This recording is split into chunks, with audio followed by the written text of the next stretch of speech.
Hello, we should be live now.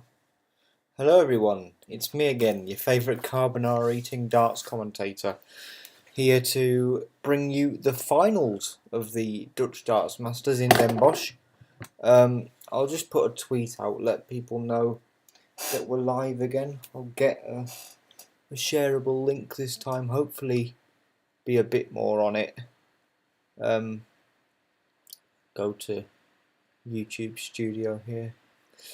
How are you all doing? If I get any early birds in the chat, I'll be sure to call them out.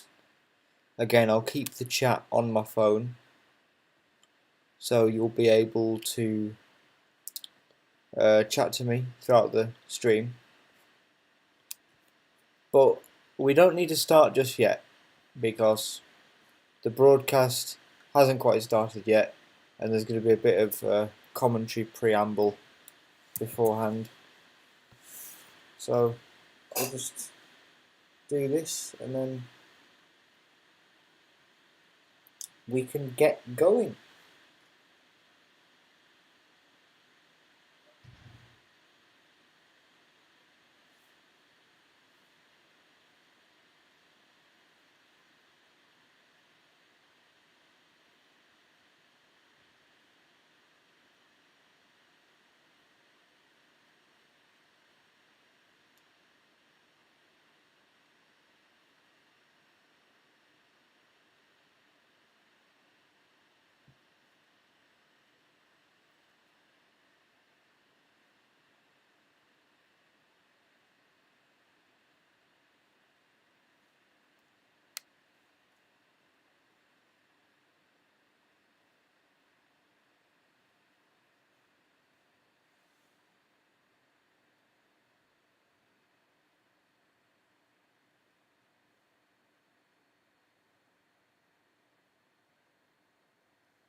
Right, that's one done. And then just do it again here. And then post it in a few other places as well.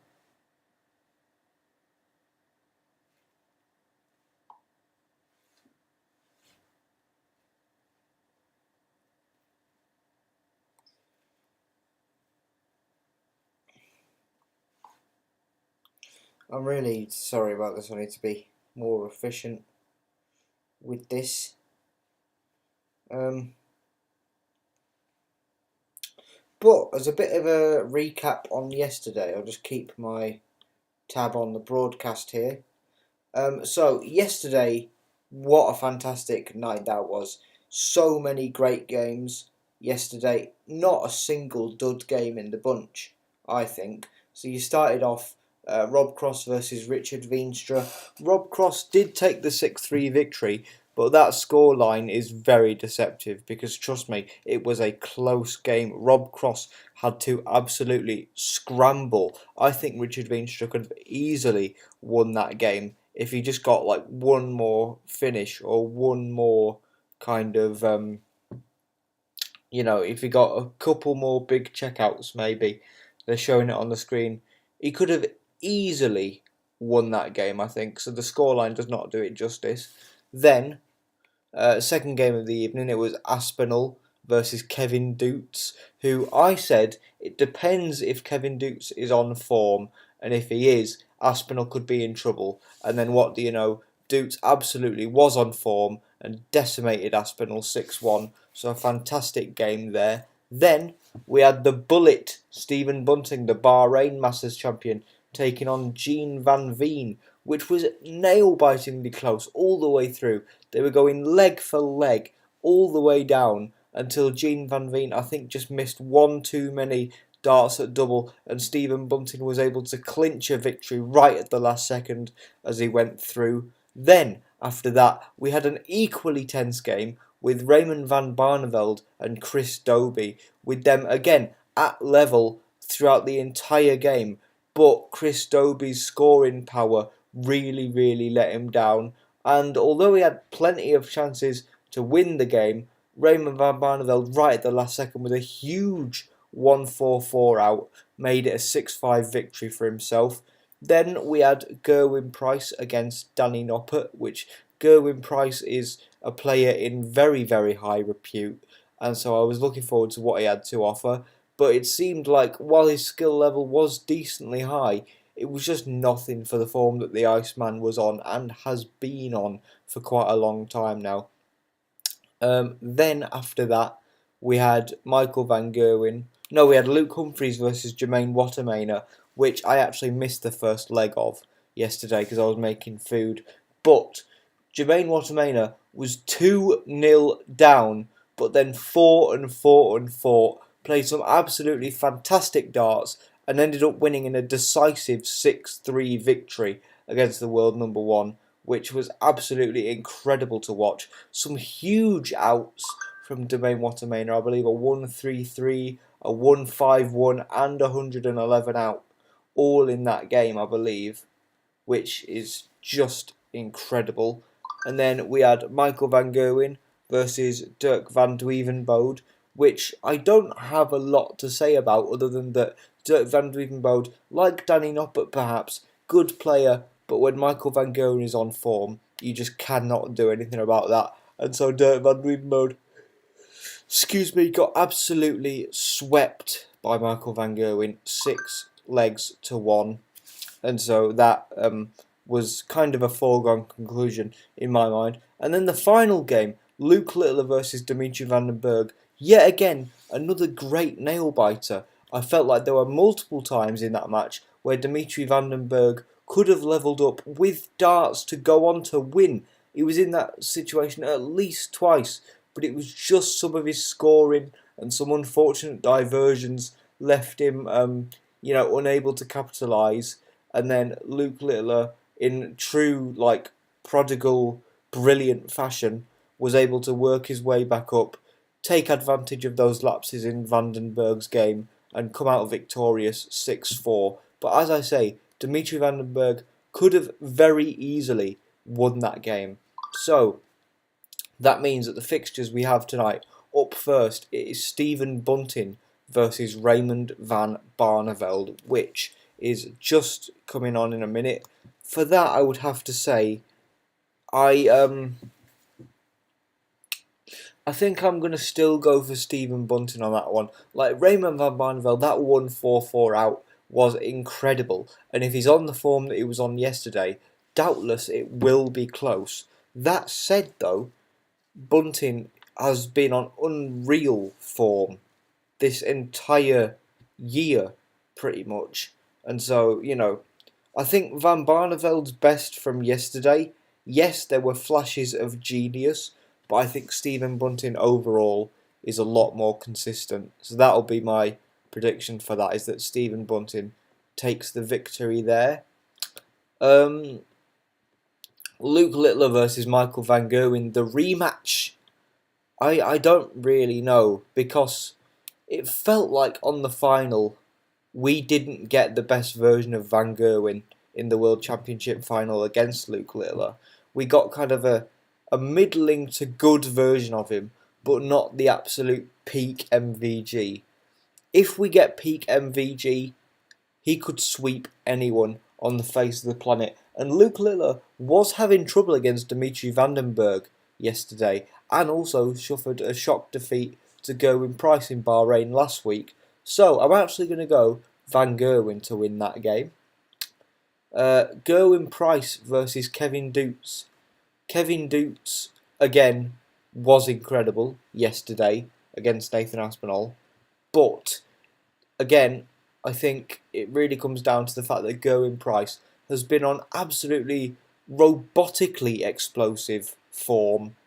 And so, I think if Kevin Doots did a brilliant job against Nathan Aspinall, but even if he did his best against Gerwin Price, it would still be a tough battle, and for that reason I'm going to go Gerwin Price to win that. And Jermaine Wattermainer versus Rob Cross, wow, I mean, that to me might be the quarter-final of the evening, in that I think Rob Cross obviously has a lot to offer when he's at his best, But as we've seen, Jermaine Wattermainer, as its best, can take down the world number one. And so I felt like that showing we got from Rob Cross against uh, Richard Veenstra, it still had holes in it. I was there saying that Richard Veenstra could have easily won that match if just a few more things went his way. And so I feel like with the emphasis, the emphatic performance that Wattermainer put on yesterday, I'm actually going to go Wattermainer to win that game, but it could go either way. So my predictions for the quarterfinals are Stephen Bunting wins against Raymond van Barneveld, Michael van Gerwen wins against Luke Littler, Gerwin Price wins against Kevin Dukes, and then Rob Cross loses to Jermaine Wattermainer. Those are my predictions. And now it's time to get the chat up on my phone because I realise I haven't been doing that this whole time. And I probably should be doing that. So I'll just get on it here.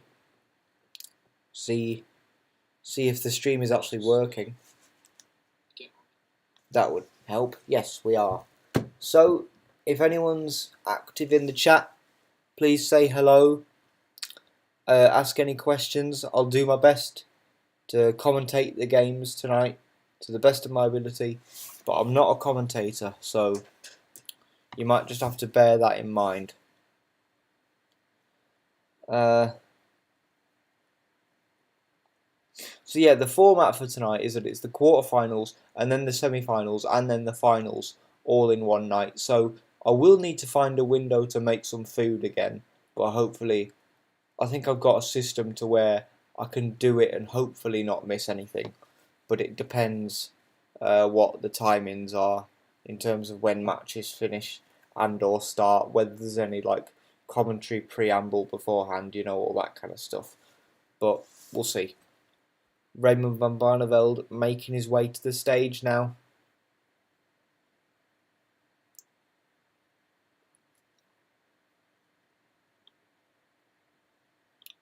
Eye of the Tiger blaring away in the speakers.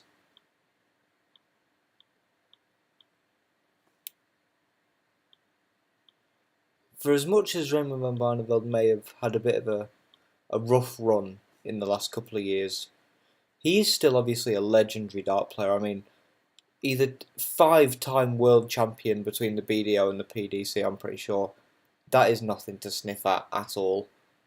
So, as much as I favour Stephen Bunting to win this game, it's not going to be easy. Especially if he's on form like he was yesterday.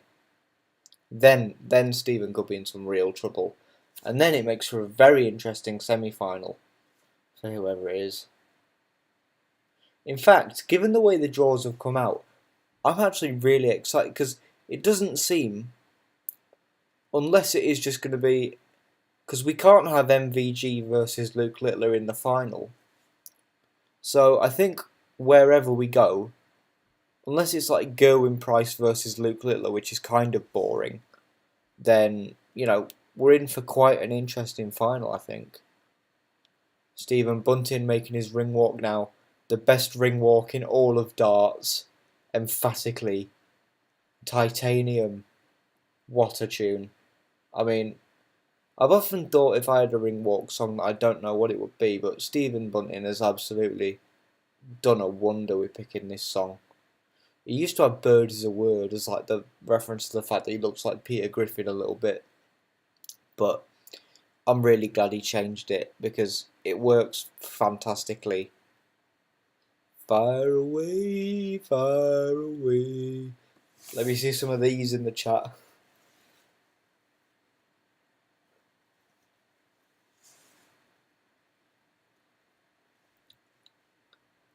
I said this yesterday, but darts really does have a kind of showmanship, almost sort of pantomime WWE element to it, which, especially with the ring walks and stuff, which I think is really great.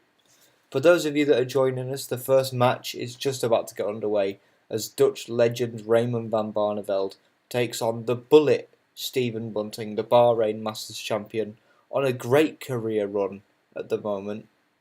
I predicted Stephen Bunting to win this match, but if Barney's on form, It will not be easy, mark my words.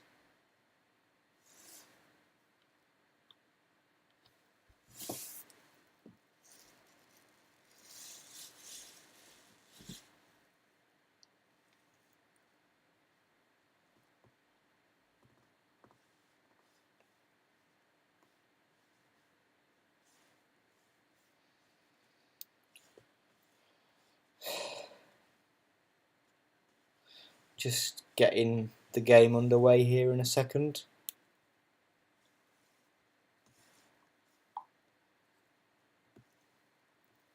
I hope you're all well, by the way, everyone watching the stream. As we can see, Stephen Bunting, PDC ranked number 5 in the world, 2024 Masters Champion, 2025 Bahrain Masters Champion. But of course, Van Barneveld, 2-time PDC World Champion, 2-time World Series event finalist, 5-time World Series event finalist in fact, ranked 34 at the moment, but do not let that ranking fool you, because he is not anyone to be messed with. Stephen Bunting, I believe, averaged over 100 in his game against Gian Ranveen. In fact, they both did. And I believe, if I'm correct, Barney may well have done the same. So this, if it goes the way I'm thinking, will be fireworks, folks.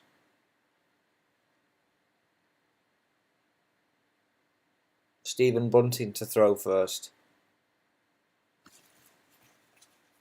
Straight out the traps with a huge 180 right at the start of the game. That is an emphatic way to start off. But it seems like Van Barneveld is trying to match it, and he does. 2 back-to-back 180s. Could we see a 9?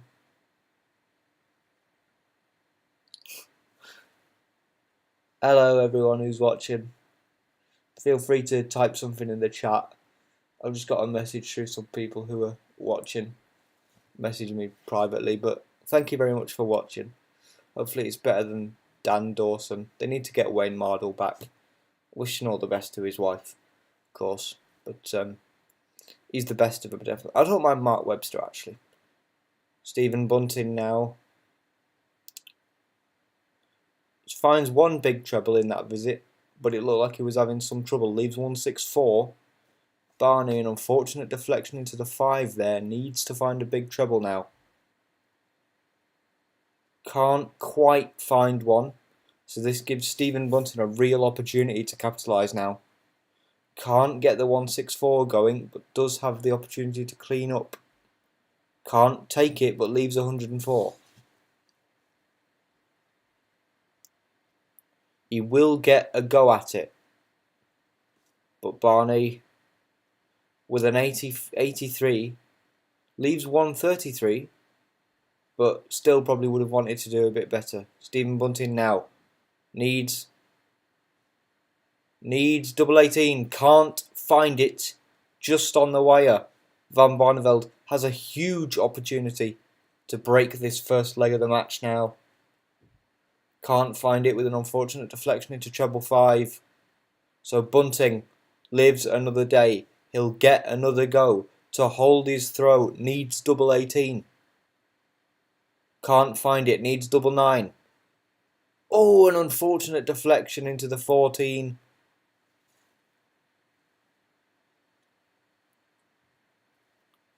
Which means he now wants double 2. And it's another unfortunate deflection into double 17. Stephen Bunting's very clearly frustrated there, and so he should be. Raymond van Barneveld needs double 16. A deflection into the 8 bed. Needs double 12. Can't find that either. This is a disastrous start for both players, I think it's fair to say. Not the way they wanted it to go. But all the better for Stephen Bunting. Still can't find double 18. Can't find double 9 either. So for Raymond van Barneveld gets yet another chance. Double 12. Can't find it the first time. Or the second time. Or the third time. This is becoming a circus now. I'm really hoping we don't have a repeat of the 29 dart leg with Paolo Nebreda and Rob Cross. in Bahrain last week, because God, that was torture to sit through. Stephen Bunting needs double 18 desperately, can't find it again, can't find double 9 either. 24 darts gone.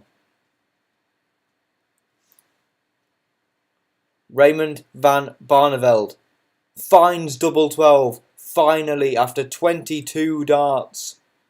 Stephen Bunting will not be happy with that.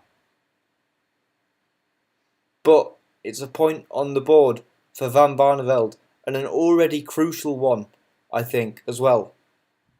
Can't find a big treble in that visit. Scores only 40.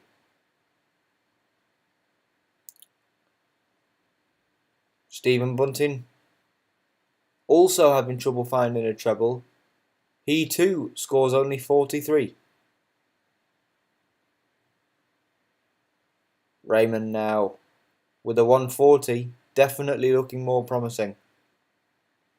Stephen Bunting needs a big score. Ideally wants a max. Can he find it? He can!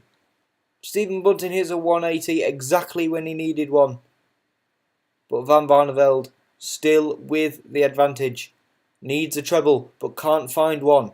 This is an opening for Stephen Bunting now to win back the point that, in all honesty, he should have easily won in that last leg.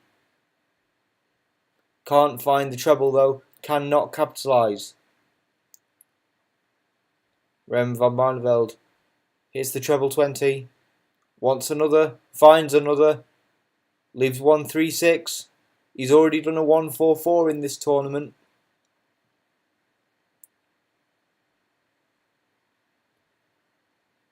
Stephen Bunting again cannot find a treble, but leaves a finish.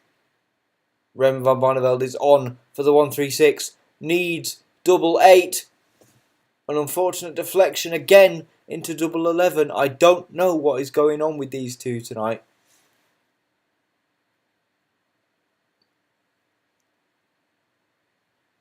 A woman on the phone with a carrot there for some fucking reason. Don't drink alcohol, kids. It's not good for you. Stephen Bunting misses the setup for the 160. So Raymond van Barneveld needs the 136. No deflections. Needs it. Can't find the setup. This is a miracle for Stephen Bunting. Needs it. 3 for double 16 and finds it. Levels up the game with the darts to throw. Can he turn that into a lead?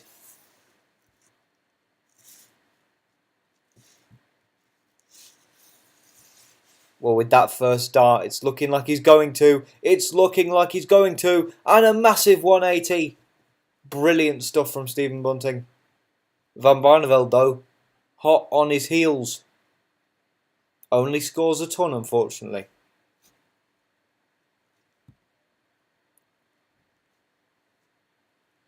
Stephen Bunting is on for a 9, not anymore. Fifth dart, unfortunately, going just below the treble bed there. But still, a whole max worths ahead of Raymond van Barneveld. Having a bit of an issue with his glasses there. I don't quite know what happened, but hopefully he's alright. Everything seems to be in order. Raymond van Barneveld at the hockey again. Needs a 180 to make this interesting. And gets one! Some brilliant scoring from both the guys so far. But the finishing has been really lackluster. Has to be said. I think Stephen Bunting knocked his head on his darts, potentially. Leaves a finish at 1-2-1. Definitely doable. Definitely doable. Raymond van Barneveld leaving 136 again. Stephen Bunting goes for the bullseye, can't quite find it. Gets the treble 20 though. Needs double 18 and finds it for the first time. That is more like it. No 22 dart legs here. Stephen Bunting An emphatic leg there.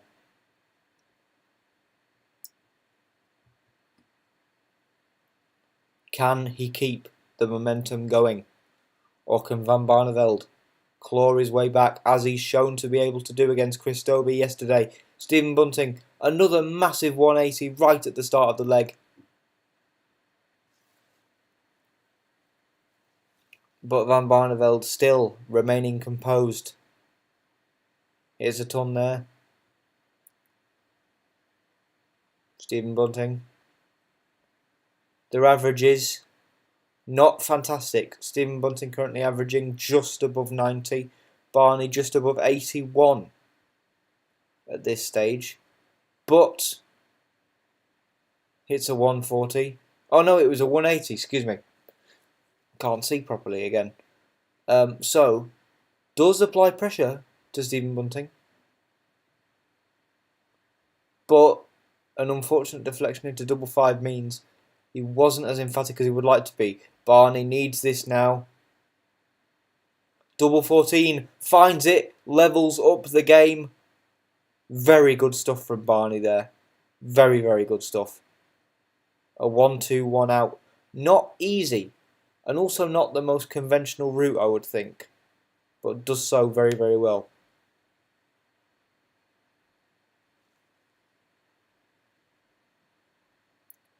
They both, in fact, have a 1-2, 1 out now. It is all about, as I said with the Richard Veenstra game yesterday, it's all about who will break throw first. That will be the key. Stephen Bunting again having trouble finding a big treble so far.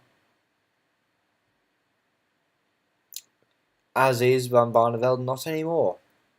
As he finds 2, in fact, to go ahead in the game.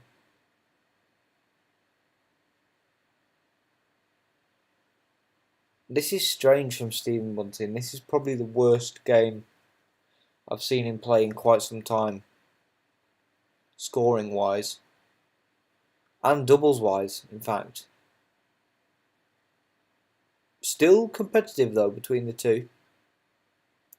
Van Barneveld has a real advantage now though. Stephen Bunting can't leave a finish.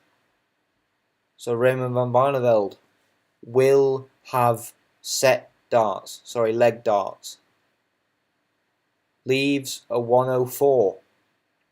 Very much feasible at this point. Stephen now though needs a big treble. Finds one. Leaves 96. It's a good out. Very good out. Van Barneveld now needs it. Can't get it going. So Stephen Bunting will get a chance at this. Stephen Bunting needs 98 to hold throw. Still on. And it's still on. Tops. Can't find it, just above. So Raymond Van Barneveld, 48 now. 16 for double 16. Can't find it with his first. Can he with his second? No, he can't.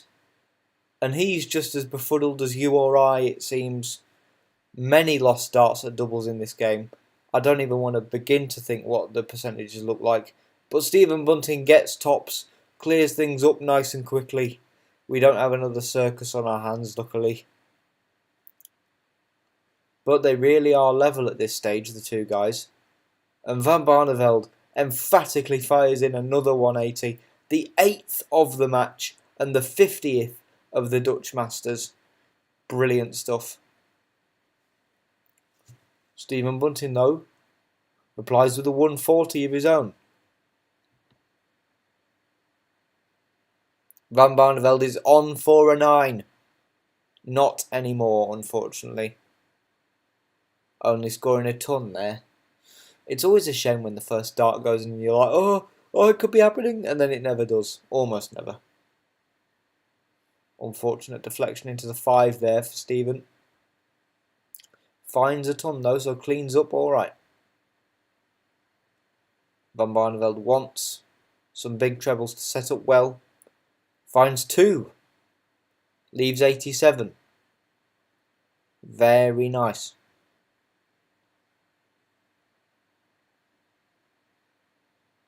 Stephen Bunting now needs a big treble. Can't find one. Barney will get 2 goes at this.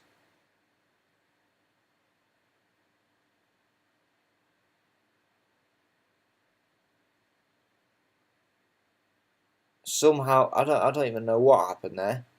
I was trying to count in my head and it all went bloody cattywampus. I don't know what happened there, but Stephen Bunting now has a real opportunity. Sets up a brilliant double 19 with a 180. But will he get the chance? Raymond van Barneveld needs double 16 to hold throw. Can't find it, needs double 8. Another deflection into the double 11 for Van Barneveld. The second time now in this match that has happened. And Stephen Bunting now has an opportunity to break throw. Double 19. Going for double 16. Can't find it either. I feel like that was a dart thrown out of frustration there, Stephen Bunting, when he missed the double 19. Wants double tops Barney and finds it. Levels up the game, 3 legs apiece.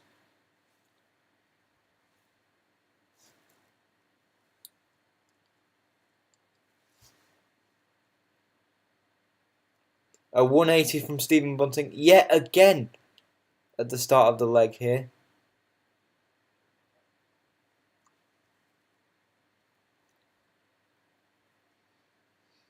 Van Barneveld not quite as explosive. So gives Stephen Bunting an advantage here. Thing is, Stephen can hold throw the entire way through this game and win now. But I feel like someone will break throw in this game. Van Barneveld with a 140 there.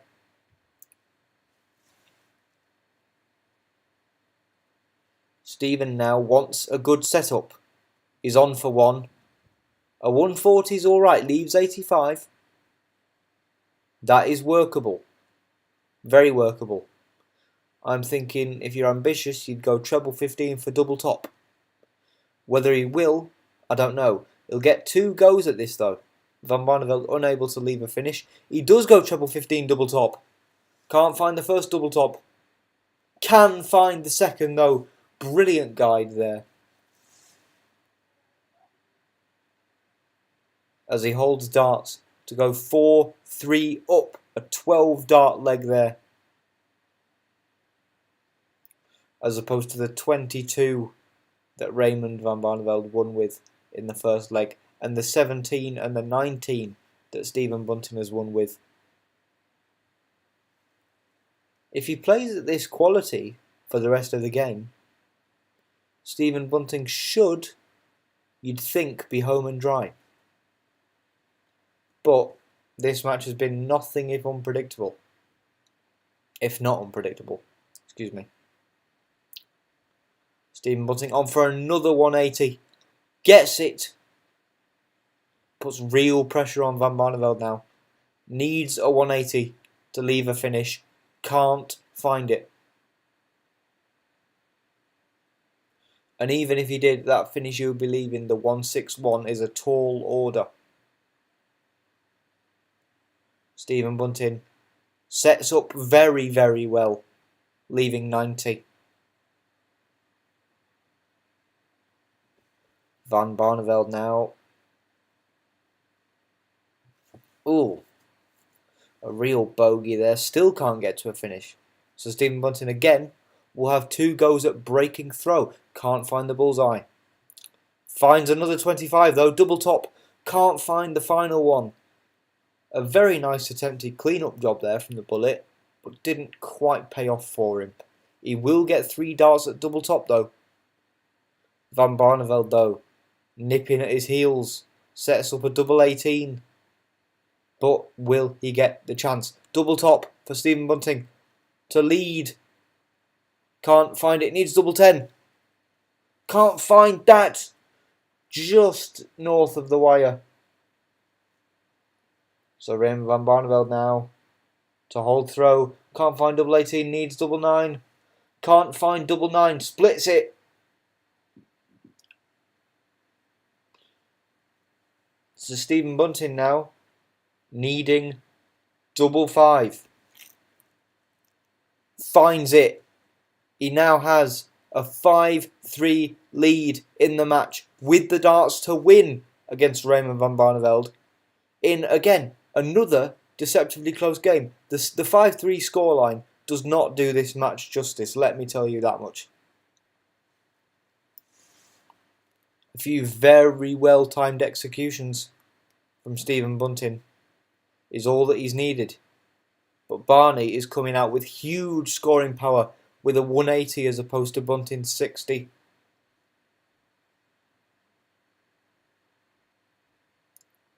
Stephen Bunting though recognises this, going for a 180 of his own and finds one. This is very good stuff. Thinking back to what an embarrassment that first leg was, this is absolutely night and day.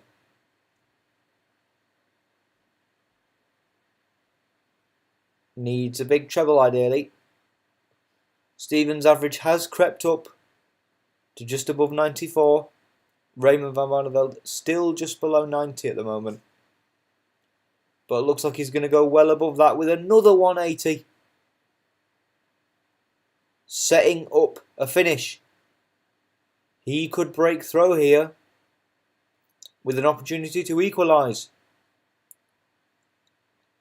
Very, very easily.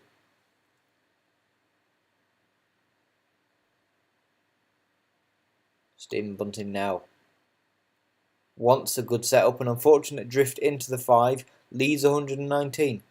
Barney though only needs double 16 and finds it. It is now 5-4 to Stephen Bunting. Raymond van Barneveld has the darts to equalise. This is crucial. If Raymond van Barneveld really wants to put pressure on, he will give it all he's got in this leg. Starting out with a 140 is not a bad way to go about that either.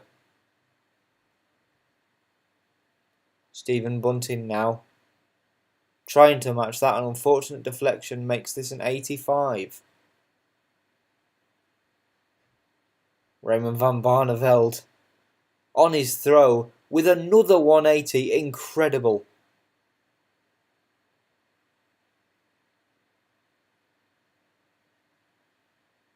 Stephen Bunting now really feeling the pressure.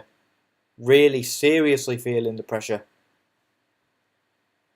A match that, to be honest, he could have won pretty decisively. But, as I said already, was always going to be competitive.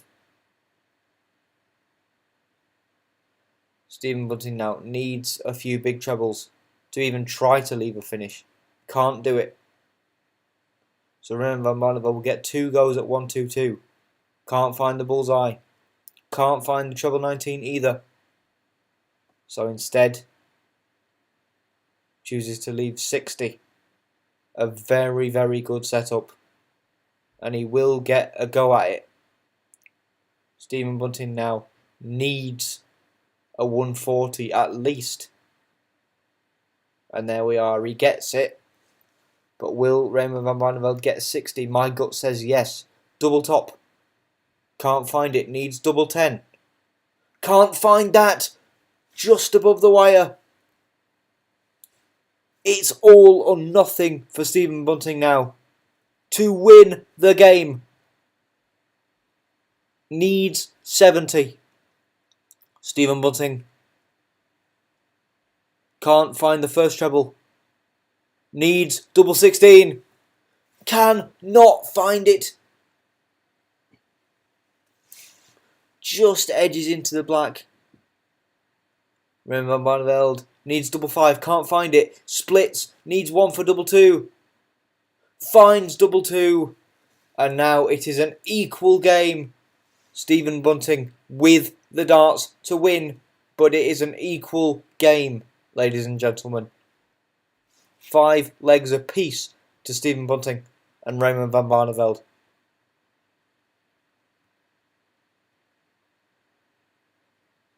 Stephen now really, really, really wanting to make sure this goes his way.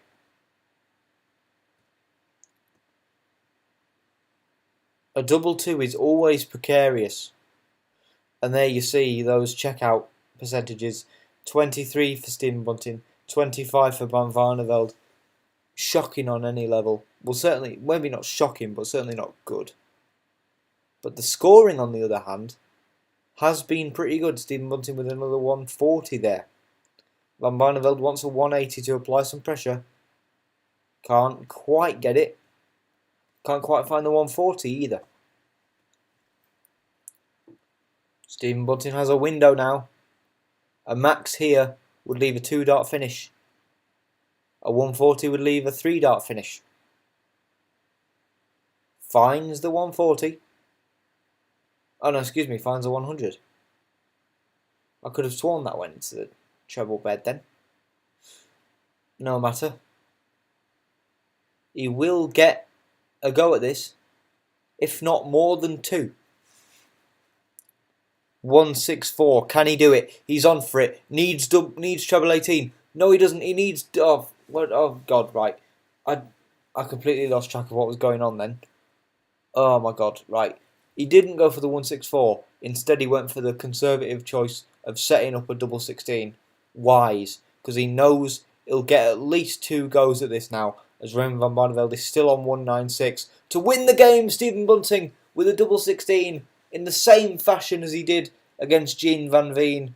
He wins with a perfectly placed first double 16 in a very, very close match against Van Barneveld. Certainly not the best darts we've seen from either player, but the tension was electric.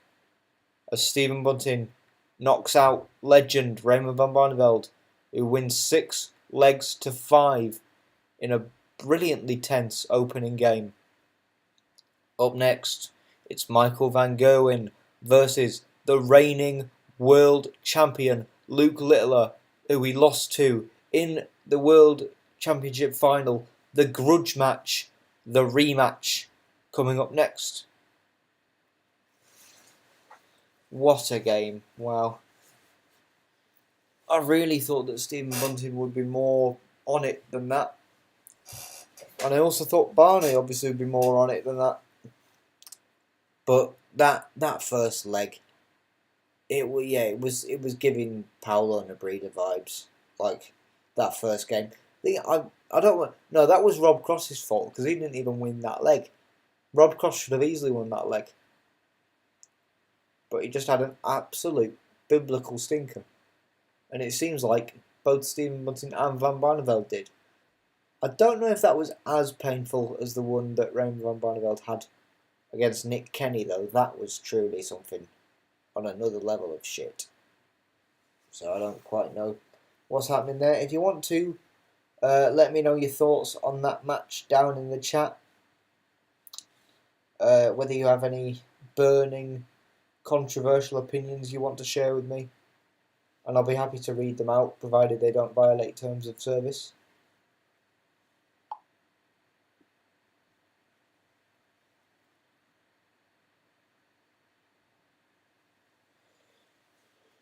So if that match is anything to go by, this is probably going to be just as good as yesterday, if not better. Wow. It'll be interesting to see the averages, because I think Bunting was just above 90 towards the end there. I think Van Barneveld might have crept up there as well.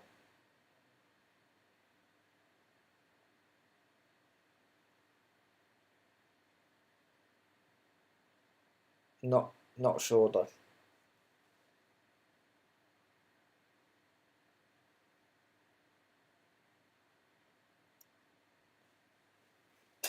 Just a break while the adverts are on, so apologies if I'm not the most engaging, but there's not really much going on. If you want, in the chat, let me know your semi-final and final predictions. If you like, in the chat, feel free Who do you think is going to be in the semi-finals and the finals? We know that Stephen Bunting is going through. Who will join him? If you have any thoughts, feel free to let me know in the chat. I'll be commentating the whole event tonight.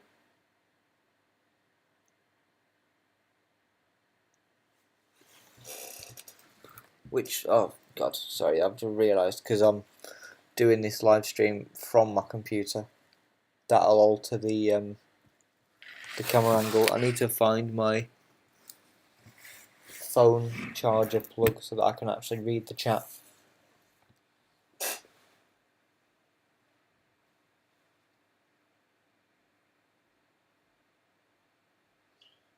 I still look alright in the camera angle actually. I might move that just a touch forward there. I mean, I'm sure it looks alright. Yeah, we look fine. Right, yeah. Everything's in order, everybody, don't worry. As you can tell, I'm very professional. Right. Now then. The grudge match. Michael Van Gerwen versus Luke Littler. Up next. For those of you that are just joining us, we've just seen Stephen Bunting in a tense battle against Rem van Barneveld become victorious 6-5. The average is there. Stephen Bunting just above 95. Barney just below 90. The checkouts, they were basically equal and both just as bad as each other. 25 and 26% for Raymond and Stephen respectively. But Stephen Bunting was able to clinch the win with a brilliantly placed double 16.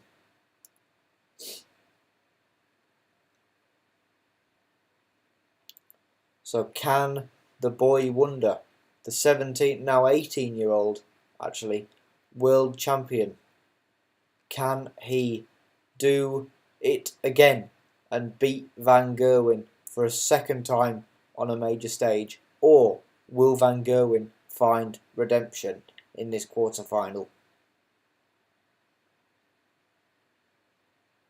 We'll find out in just a few minutes.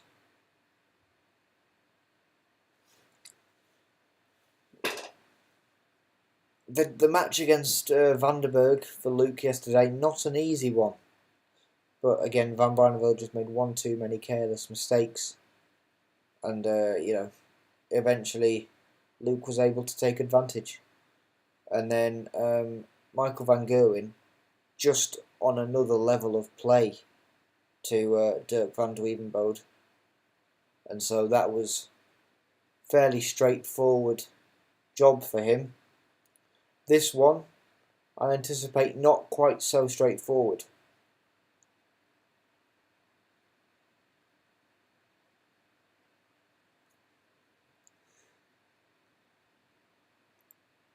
All credit to Dirk van Duijvenbode though, he was not a bad player at all, I didn't think. Just not on the calibre of Michael Van Gerwen. But then very few are. In fact, he was the record holder for the youngest PDC World Champion until Luke Littler took that from him. He's a 21-time World Series event winner. So you know that you cannot mess with that kind of character.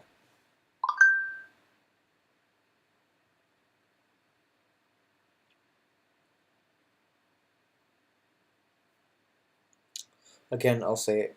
Michael Van Gerwen's walk-on song, "Shine on You, Crazy Diamond," into Seven Nation Army, very, very good. But Luke Littler with Green Light has to beat it for me, I think. Yeah, because Green Light is just more hype. I mean, Seven Nation Army, obviously iconic, but there's something about Green Light that just gets my blood pumping, gets me moving.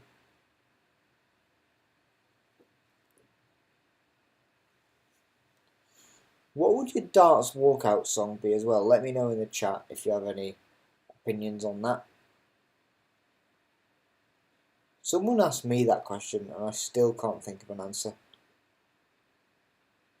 The obvious answer would obviously be Firestarter, but I'm wondering if I want to go for like a proper gnarly deep cut, maybe like Wild Frontier or something. That'd be quite good.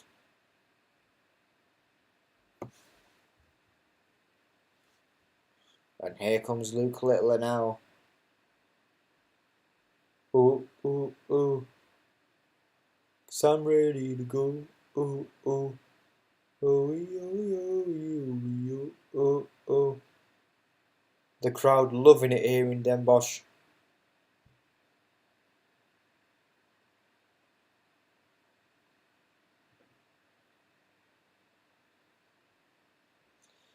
A very sportsman-like greasing between Van Gerwen and Littler there. Good to see. We're not having a Phil Taylor, Peter Manley situation going on here, which is good.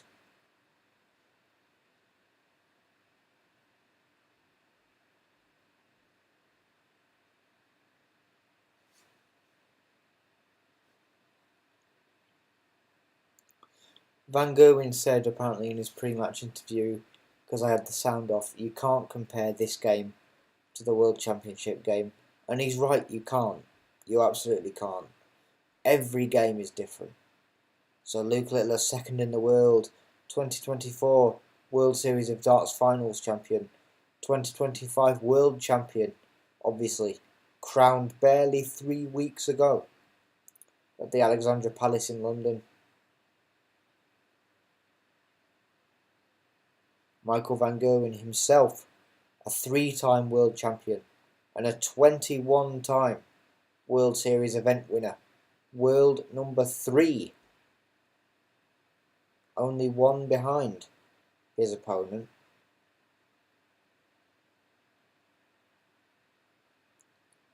You could not get a match more level than this in terms of the pedigree, the skill, the tenacity, the will to win. But it all starts now. Luke Littler to throw first. Can't find a treble in that crucial first visit. Can MVG? Yes, he can. Finds one. Luke Littler wanting to put some pressure on now. He does with a 140. A very, very unfortunate drift upwards. Could have been a brilliant 180 there. Michael Van Gerwen gets another ton under his belt.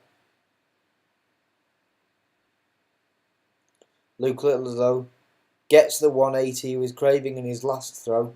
Leaves 1-2-1. Van Gerwen can't find a big treble. Clearly frustrated. As he knows that now Luke Littler can't find the setup, unfortunately. Misses treble 7. But will get 3 darts at least at tops. As Michael Van Gerwen again fails a setup. Can't find treble 20. Wants his favourite double 10. And of course gets it. In the world final, you saw that, I'm pretty sure, if I remember correctly, Luke Littler did not miss a single dart at double 10. Missed it a few times since then, but not very often. So I'm pretty sure that we can all say that if Luke Littler gets the double 10, it is pretty much game over. Aside from divine intervention. 2 very unfortunate 5-bed deflections and a lack of treble for Michael Van Gerwen there means that Luke Littler now has a straight path to victory with a brilliant 180, all in a vertical line right in the treble 20 bed. Brilliantly done. MVG now finds 1 treble, but in his own leg is decidedly lagging behind. An unfortunate treble 1 deflection for Luke Littler, but he leaves 1-4-2.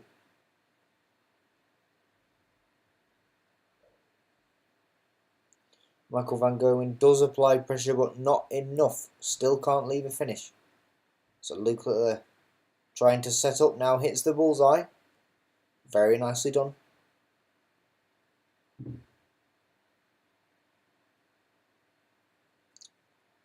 Decent setup there from Luke Littler. Leaving 30. Michael van Gerwen, all he wants to do is find that setup. He's on a finish with a 1-2-1, but Luke Littler needs double 15. An unfortunate deflection into the 10. Wants double 10. Misses it twice. Forget what I just said about never missing double 10. That was quite something. I did not expect that. Michael van Gerwen now with a serious chance. He's on for the 1-2-1. Needs the bullseye. Can't quite find it. So Luke Littler now, surely he can't miss double 10 for a third time. He does. Surely not a fourth. He does. Fifth dart at double 10. And he still misses. You can see the look on his face. He didn't expect that either. Michael van Gerwen wants double 8. Can't find it. Needs double 4. Can't find that. I'm beginning to get amnesia, no, deja vu to the last game. 6th dart miss at double 10. 7th dart missed at double 10. Finally, with the 8th dart, Luke Littler gets double 10 against the throw to go 2-0 up.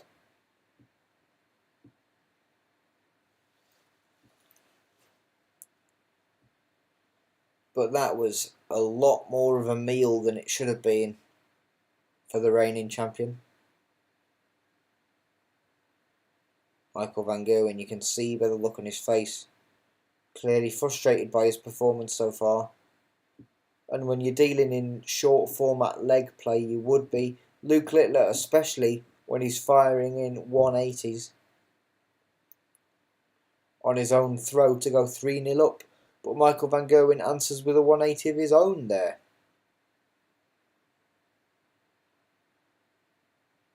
Luke Littler fires in yet another, leaving 81 after 9 darts. We could be on for an 11 darter here.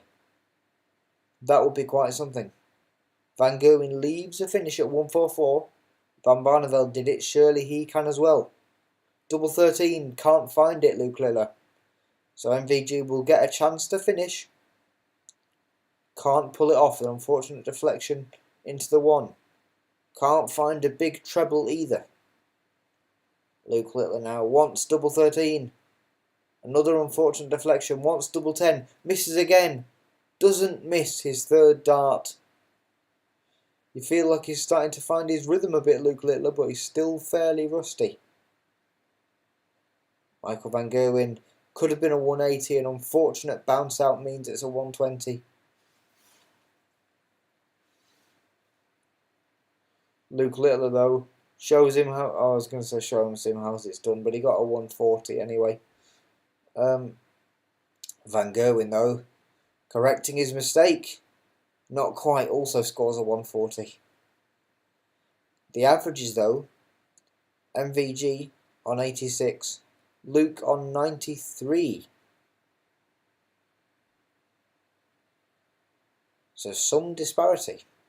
Will Michael van Gerwen finally get that 180? Yes, he will. Leaves 61 to put his first point on the board.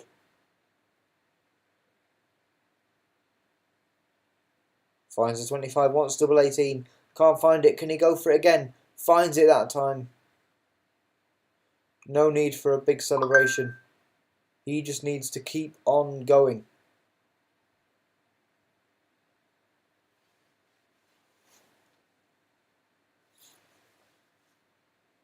Michael van Gerwen now really will be wanting to put some pressure on.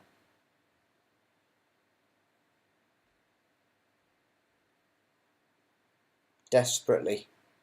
But Luke Littler puts in a 180 after a dismal 46 visit. That is a rescue if I've ever seen one. 5th 180 of the match, Luke Littler.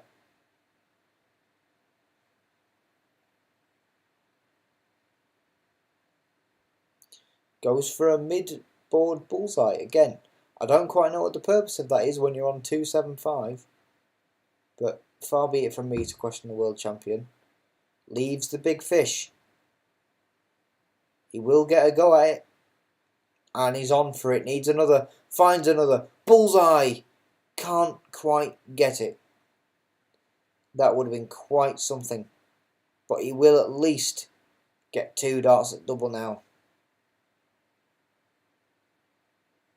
Michael van Gerwen though, nice bullseye there, leaves 142. Luke Littler, his favourite double 10, misses again, needs double 5, misses that. He splits. Van Gerwen needs the 142 now, can't get it going. Cleans up decently, but will that be enough? Luke Littler wants 1 for double 2.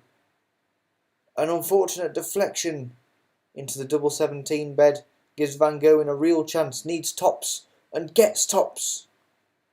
Breaks the throw with the darts to equalise. The 3 dart averages within 0.2 of each other now. As close as it was between Gene Van Veen and Stephen Bunting in their game yesterday. What fireworks that was. And it's been a real show here so far as well.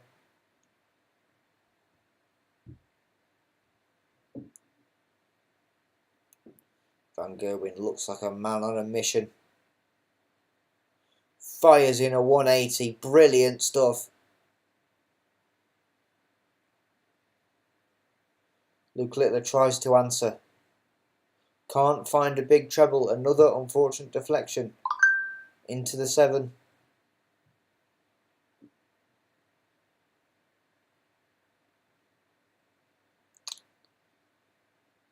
Michael van Gerwen now on 91. Luke Littler again. Why go for the bullseye? Gets 2, in fact. Quite a ballsy move, but still can't leave a finish. So I don't understand what the point was. Michael van Gerwen needs tops. Misses the first time. Doesn't miss the second time. It is now 3 legs all in this match. Luke Littler still has the hold to win. But as we've seen, that hold can very easily be broken by someone like Michael van Gerwen.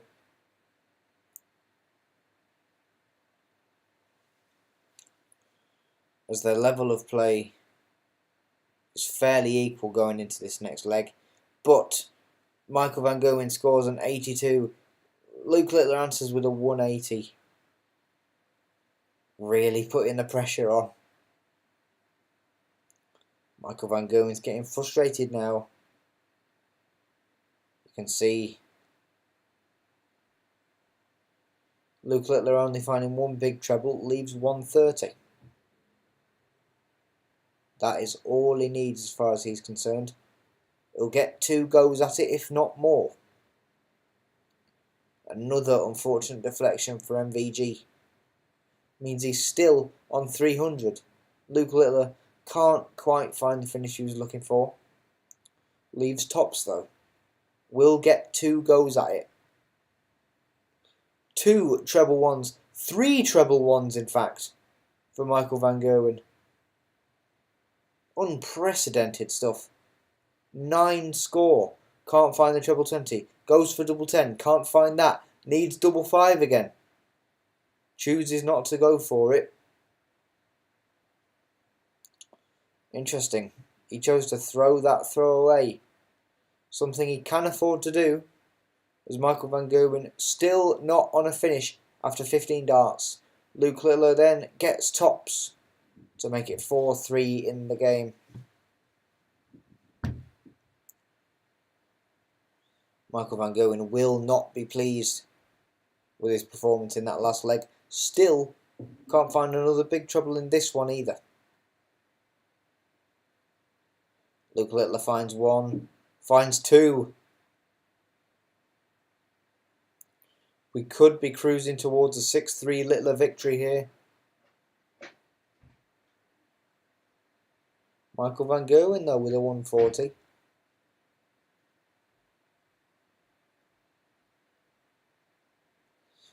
Some very awkwardly thrown darts from Littler there. Another treble 1 for Van Gerwen. Not what he wants right now.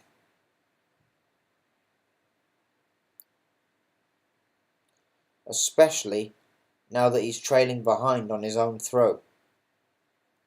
Littler can't capitalise as much as he would like. Leaves a 164.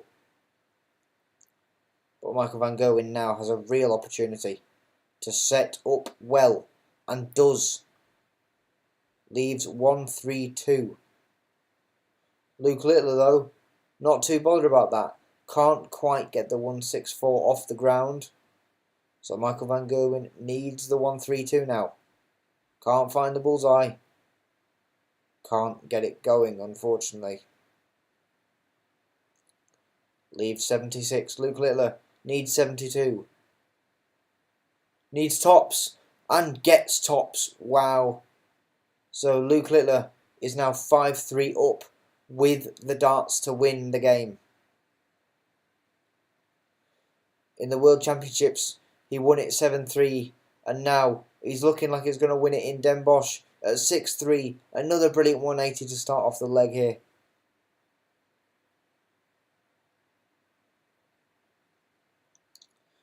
I think it's a case of the frustration getting to Van Gerwen and letting that overwhelm his game. It must be very difficult psychologically if you feel like you're so behind, as if to say, what's the point? And so it can be hard to carry on, and I think you're seeing a little bit of that from MVG here now.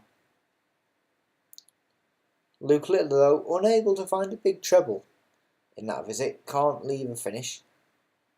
Michael van Gerwen finds one big treble, ideally wants another one, finds another one. Not on a finish himself though either.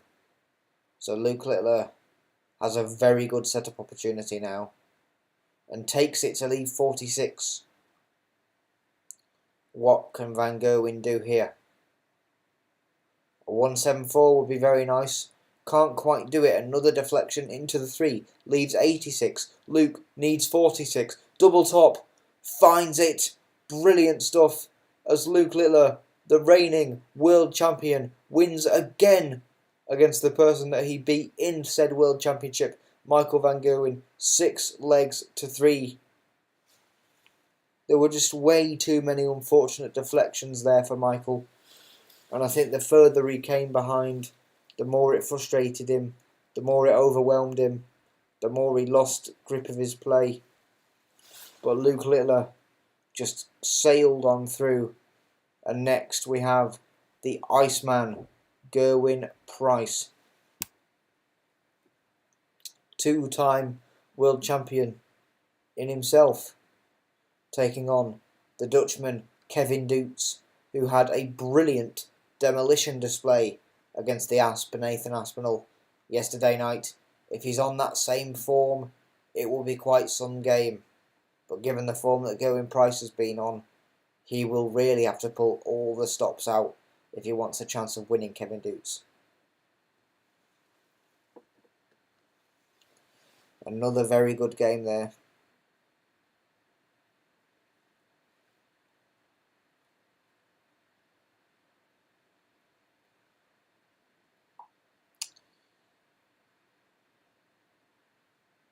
Let me know your thoughts on it in the chat.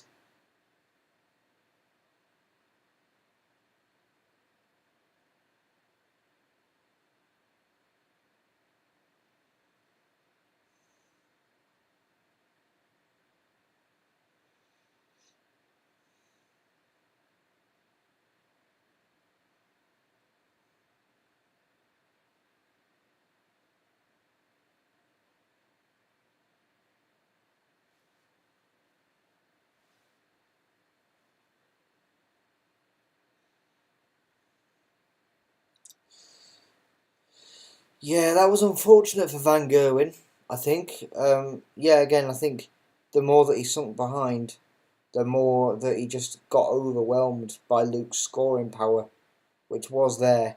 A few unfortunate deflections for the both of them, but certainly more for Van Gerwen than for Littler.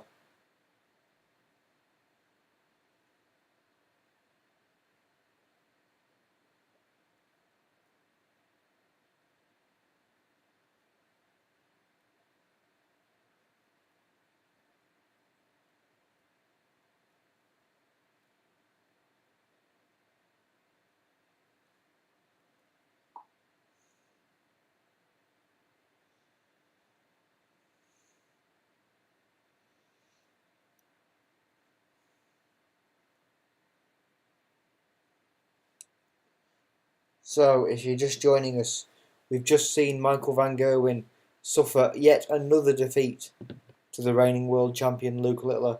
6-3. Luke's scoring power was on fire tonight. Michael Van Gerwen had some good showings, but again, like I say, the more Luke pulled ahead, the more Van Gerwen got frustrated, the more unfortunate deflections there were. It was a real domino effect situation for Michael Van Gerwen tonight, unfortunately, as Luke Littler goes through to the semi-finals in Den Bosch.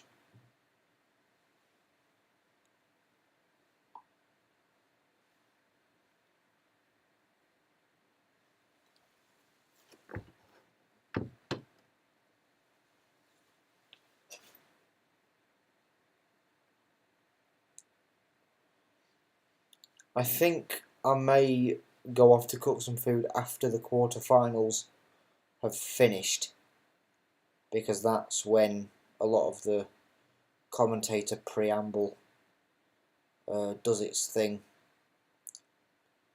But I'll keep an eye, obviously.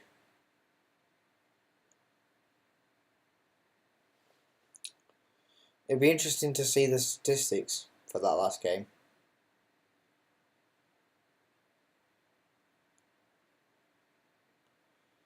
I think Luke Littler's finishing will be interesting, because he missed 7 darts at double 10 in an early leg. Checkouts 6 out of 24, 25% to Van Gerwen's pretty decent 38%. But the scoring power, the 4-point average discrepancy, is what made all the difference there. So Stephen Bunting beats Raymond van Barneveld 6-5. Luke Littler beats Van Gerwen 6-3. Now comes the turn of the Iceman, Gerwyn Price, and the Wonder Kid, Kevin Doots, who absolutely destroyed Nathan Aspinall last night. This will be a fun one. This will be a very, very fun one.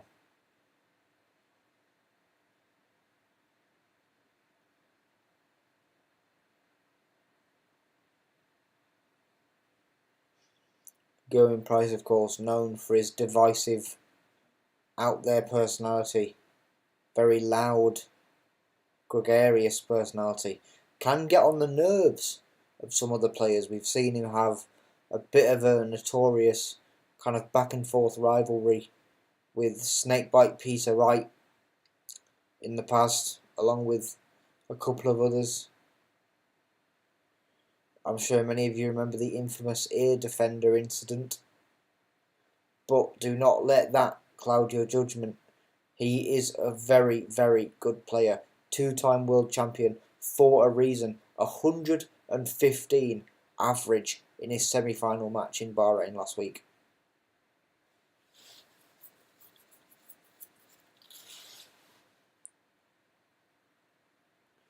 And Kevin Doots, while he had an absolute disaster against Chris Dobey in the World Championship, again put on an absolute certified clinic against Nathan Aspinall yesterday.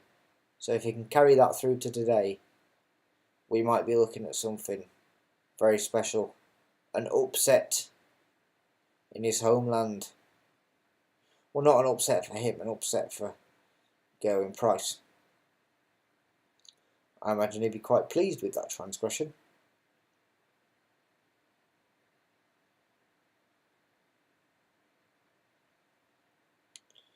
Clearly relishing the moment, and why not?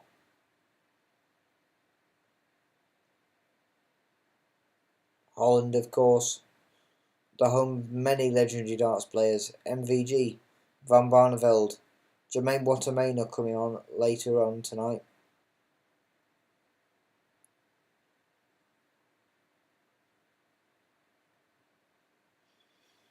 So plenty of lineage to draw inspiration from. Excuse me, sorry, I apologise. Gerwyn Price making his ring walk now.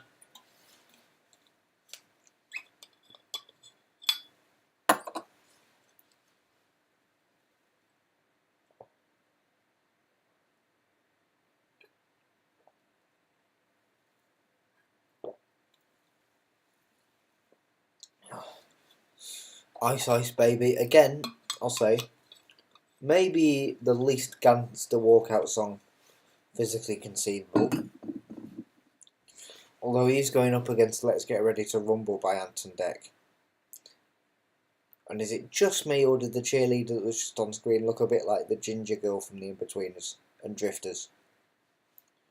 I actually really like Drifters as well, so that's not an insult, that's like a compliment. I think Drifters, it was a shame Drifters didn't get as many views as it should have done. I thought it was very funny, pretty consistently. For those of you that don't know, the girlfriend characters from the In-Betweeners movie, Jess Knappett wrote them all in a sitcom called Drifters, and I thought it was very funny. You should watch it if you can. It's on Netflix in the UK. Anyway, Kevin Dukes, 41 in the world PDC ranking, 2024 Dutch Masters quarter finalist, 2025 was in the World Championship last 16, again against Chris Dobie, but you'll be hoping for a much better performance tonight against the Iceman, Gerwyn Price, two-time PDC World Champion, 2021 World Champion was his first win, and then 5-time World Series event winner, 9th in the world. No mean feat. Although the video where he had the trophy in his bed made him look like a complete cock, but that's neither here nor there. Kevin Dukes coming out in explosive fashion. Could have been a 140, could have been a 180, ends up being a 140. Can Gerwyn Price do one better? It looks like he can, but he doesn't. He also gets a 140.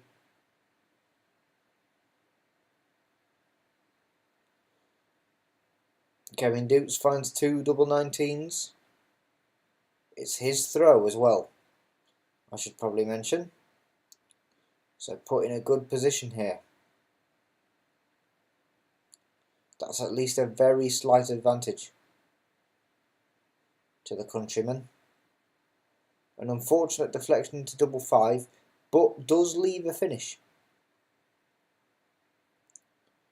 Gerwyn Price hopes to put some pressure on. Another unfortunate deflection means he can't leave a finish. Kevin Dukes, an unfortunate deflection himself into the 1. Can't quite clean up as he gets another deflection into the 5. Gerwyn Price then with a deflection into treble 1. They've been having some real trouble with deflections this tournament. Kevin Dukes though needs a big treble. Can't find one. Gerwyn Price now. 102. Another treble 1. Unfortunate. Can't find the big treble to follow it up. Can he find it with his third? No. So Kevin Dukes needs 48 now. 16 for double 16. Finds the double 16. A bit scrappy, but after 17 darts, Kevin Dukes has the first leg on the board.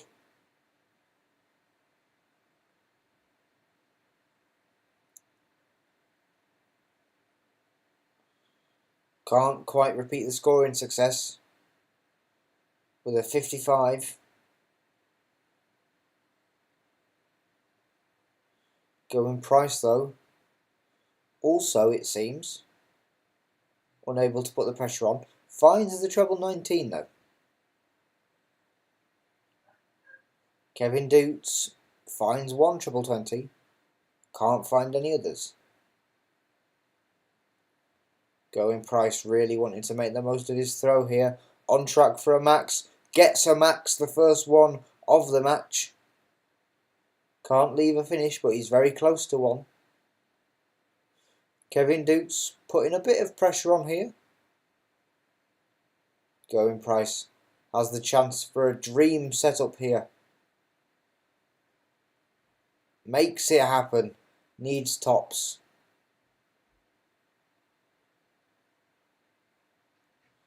Kevin Doots again with an unfinishable bullseye, but it doesn't matter because Going Price got tops and it is now one leg apiece.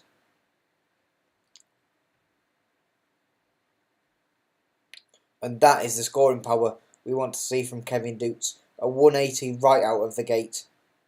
That is what you want to see. If you're Kevin Doots, you really want to be applying scoring pressure. Not only on your own legs, but also against the throw as well. Kevin Doots is on for a 9. Doesn't quite make it the last dart, the 6th dart. Just falls below the treble 20 bed. Puts some real pressure on Going Price there though. He has the chance for a dream setup, Kevin Doots. Finds it to leave double 18. Brilliant stuff. Going Price ideally wanted 2 trebles, couldn't find it. Does leave 125 though. Kevin Doots misses at double 18 twice. Will he miss a 3rd time? No, he won't. Makes it 2-1.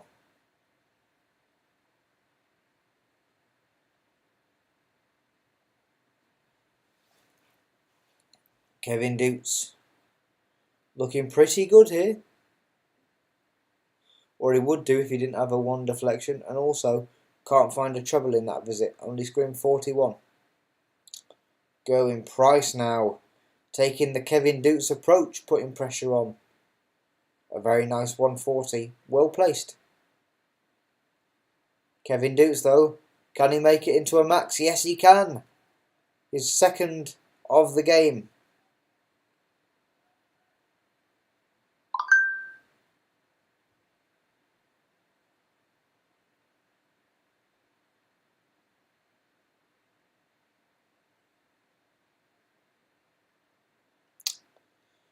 Kevin Doots not quite on a finish, but it doesn't matter because neither is Going Price. Can't find a big treble in that visit. Gives a real opportunity to Kevin Doots to set up. Ideally would want a 140. Can't find it. Those are 2 very awkward darts. I'd go to treble 19 if I was you, Kevin. Goes for the bullseye, doesn't quite make it. Leaves a bit of an awkward 1-2-1. Giving Going Price the chance to capitalise, and he does with a brilliant 1-4-4 visit. Kevin Doots needs treble 17 for bullseye. Another unfortunate deflection means that Going Price needs tops. Can't find it the first time. Can't find it the 2nd time. Needs double 10 now. Can't find double 10 either. Now Kevin Doots to break throw and have a decisive lead. Needs double 8. Can't find it. Needs double 4. He finds it to go 3-1 up against the Iceman with the darts to make it 4-1. That was crucial. You can see the look on Going Price's face. He is frustrated because he knows how vital that was.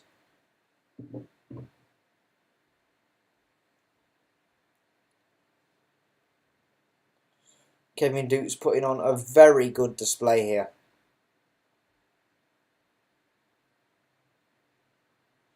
Just thinking ahead, a bunting Doots game at this level would be quite something. I may even be favouring Kevin Dukes going into that one, or I would be if he didn't just have an unfortunate 3 deflection.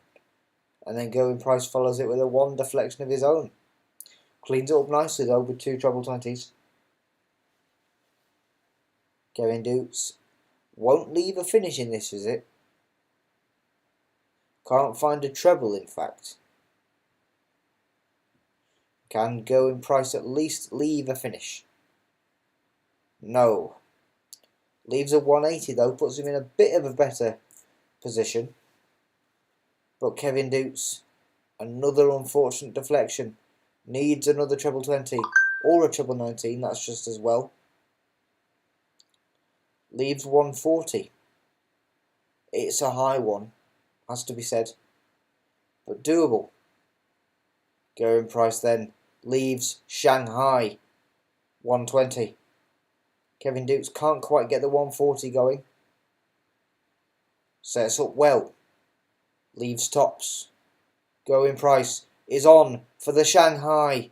Needs tops himself now. Can't quite find it, just above the wire. So Kevin Dukes now to go 4-1 up in this match. Can't find treble 20. Needs double 10. Can't find double 10. Can't find it. He misses. Sorry, my dialogue tree was all over the place there. But Going Price cleans up, finds double top. Makes it 3-2 to Kevin Dukes with the darts to equalise. Unfortunate there for Kevin Dukes. Had a real opportunity, but just could not find the double 10. Going Price's average a surprising 6 points, nearly 7 points higher. Nearly 8 points higher, in fact, than Kevin Dukes at this moment. You wouldn't have thought it, though, with that scoreline.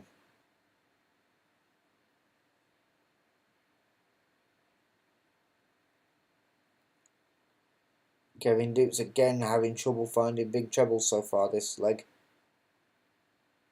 Does not help when you're against the throw. And again, the shitty side angle of the dartboard. Brought to you by the PDC, where you can barely see anything. I mean, I'm over exaggerating, but it's a shit camera angle. I don't know why they bother using it. I mean, it was better than the one they had with Chris Dobie, where they showed it from like 6 foot behind his shoulder. But still. Kevin Dukes with a nice 140 there. Leaves 141, but Going Price needs 116. Needs double 20. Just above it. Kevin Dukes needs this 141 now. Can't quite get it going, unfortunately. Gets a very nice setup though. Going Price needs double 10 now. Can't find it, needs double 5, in danger of splitting. And he does split. Frustration. But Kevin Dukes himself left 11. Awkwardly. So he's gone 3 for double 4. And he misses. Just on the outside. Going Price, Neo needs double 2. It's awkward. Misses the first. Does not miss the second. Thankfully for him. Levels up the game. Another unfortunate lapse in quality there for Kevin Dukes at just the wrong time. His scoring has been very, very good, but he just seems to lose his bottle slightly on the doubles.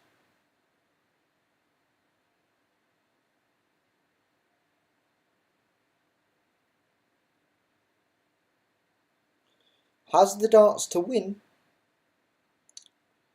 but again, that's only a very slight advantage when you're playing someone like Going Price.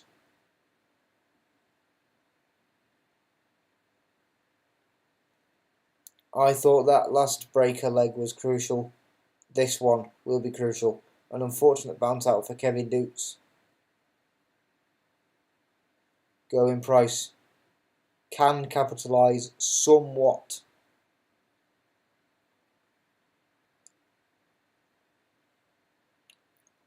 Kevin Dukes again failing to find a treble, giving Going Price a very nice opening here. Can't quite take advantage of it in the way that he would have liked, I presume. But it is a finish. It's a 1-2-3. Pulled off by Luke Humphries, the world number 1. Needs treble 18 for bullseye. Can't find it. So Kevin Dukes will be back for the 1-2-6. Going Price though sets up a double 18 very nicely. Kevin Dukes needs something big here. Can't find a single big treble. Going Price now needs double 18. Finds it with his first dart. Brilliant stuff. And now Going Price leads 4-3 in the match against Kevin Dukes.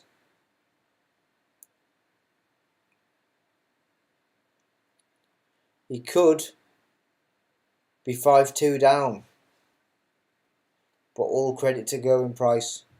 He's clawed his way back up, taking advantage of the lapses in Kevin Dukes' game. So now all Kevin Dukes will be hoping for is that he can do the same himself.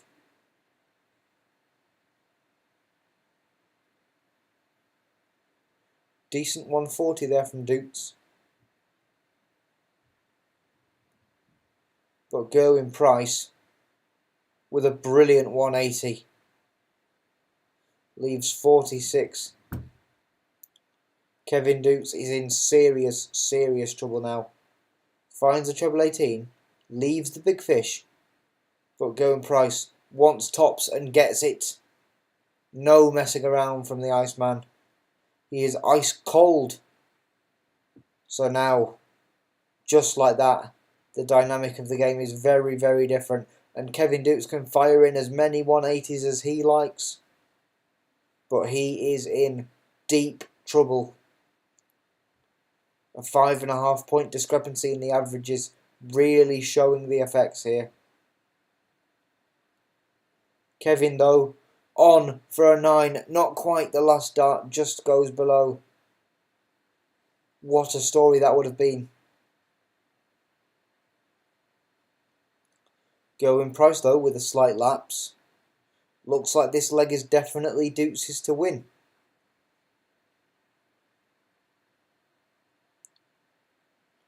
He will get at least 6 darts at 86. An unfortunate bounce out and deflection for Going Price there. Kevin Dukes now.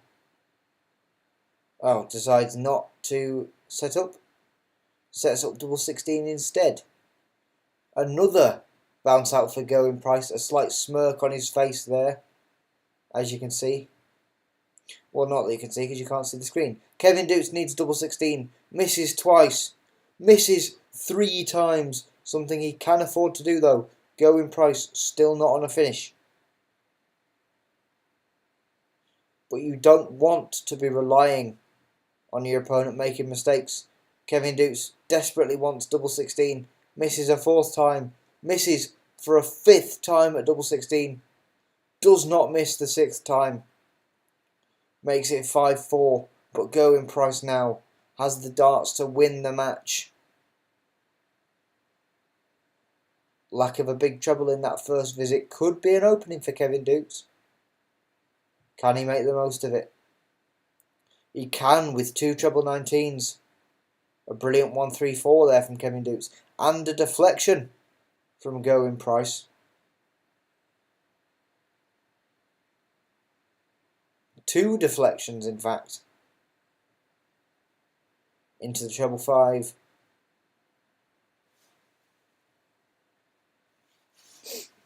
Excuse me, Kevin Dukes now trying to take advantage. He needs a big score. Can't find a treble in this visit. Actually, no, he finds treble 19. Maybe a bit preemptive there, I apologise. Going Price needs 2 big trebles to leave and finish. Looked like a deflection there for Going Price. But now Kevin Dukes has a golden opportunity. Unfortunately drifting into the 4 bed there. But leaves 86 to level up the game. This is very, very interesting now. Kevin Dukes needs bullseye. Can't find it. Going Price for the match to go through to the semi-finals. Needs double 8. Can't find it. Needs double 4. Can't find it. He's given Kevin Dukes a golden opportunity here. Can he make the most of it? He goes 6. Goes 10. Unintentionally. Double 18. Needs double 9 now. Misses that. He splits. Going Price again on the awkward double 2. He's done it once. Can he do it again? For a spot in the semi-finals. Misses. Wants the madhouse. Double 1. Misses yet again. Double 1. And he busts. Going Price has bust on double 1.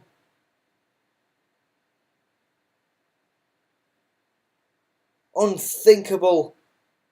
Kevin Dukes wants double 4 desperately. Gets double 4.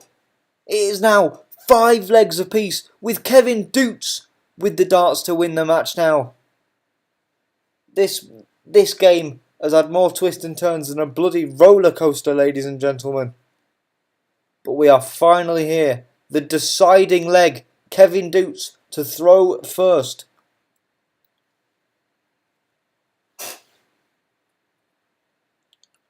An unfortunate treble 1 deflection to start things off.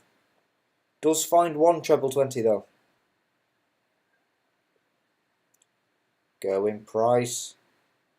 Can't find a big treble. That's an opening for Kevin Dukes. Another deflection. But finds another big treble.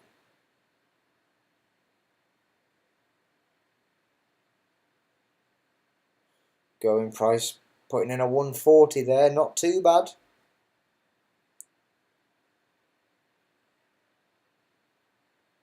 Kevin Dukes ideally a deflection into the treble 7, not what he wanted at all. Going Price now with a real opportunity. Scores only a ton. Kevin Dukes really needs to make this throw count. A deflection into the 1, needs a big treble desperately, finds 1. Can't leave a finish though, unfortunately. Giving Going Price the out of all outs. Leaves 145. Difficult, but doable. Kevin Dukes can set himself up incredibly well now. But will he take advantage? Needs a big treble. Can't find one. Leaves 132. This could get messy now. Van Gerwen finds the treble 20. Finds the treble 16. Needs tops. And gets tops. Brilliant stuff from Going Price. Breaks the final throw against Kevin Dukes. This match has had ups. It had downs. At one point, Kevin Dukes seemed the surefire winner. Then Going Price fought all the way back. Then, right at the last second, Kevin Dukes making a last-ditch run for the victory. But in the end, was usurped by a brilliant breaker throw. A 1-4-5 out from Going Price. As we then go in to the final quarter-final of the night. Rob Cross versus Jermaine Wattermainer to set up the semi-finals of the Dutch Darts Masters.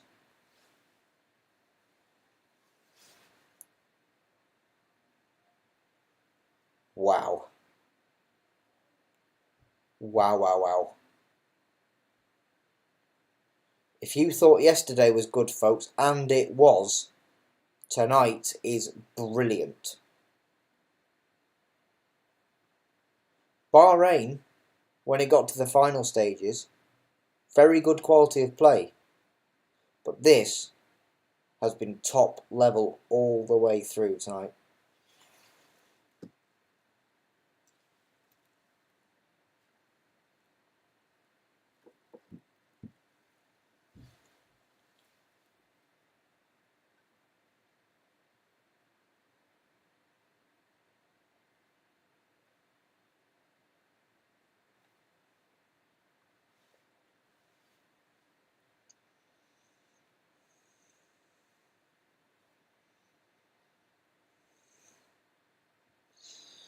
Apologies for the lapse of commentary and the breaks, people. It's just difficult for me to find things to say. I'm not the most adept commentator in the world, but I try.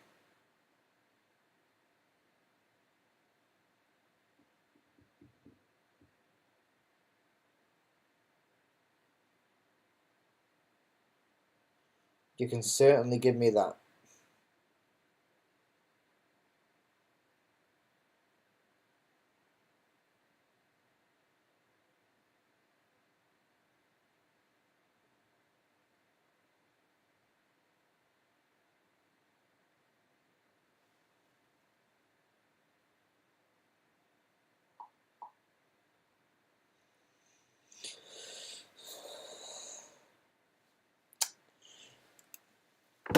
For those of you just joining us, we've just seen a roller coaster match between Kevin Doots and Gerwin Price. Kevin Doots, at one point in the match, 3-1 up, had the darts to win. Gerwin Price fought back to make it 3-all, then turned it into a 5-3 lead for himself, only for Kevin Doots to come back, then again and equalise at 5 apiece with the darts to win, and then Gerwin Price, with a magnificent break throw on a 1-4-5 finish, makes it through to the semi-finals, ending Kevin Doots' dream of becoming Dutch darts master here in Den Bosch tonight. What a game it has been. We also saw a roller coaster with Stephen Bunting and Raymond van Barneveld. Not the best play-in we've seen from either player, but a very even game, and one that, just like this one, went down to the wire, with a brilliantly placed double 16 from Stephen Bunting, securing his place in the semi-finals. Up next, we have Voltage Rob Cross, the 2018 World Champion, going up against the wonder Jermaine Wattermainer, who absolutely put on a brilliant performance against the world number 1 Luke Humphries, fighting from 2-0 down to win 6 legs to 3 yesterday. Can he put on a similar display tonight?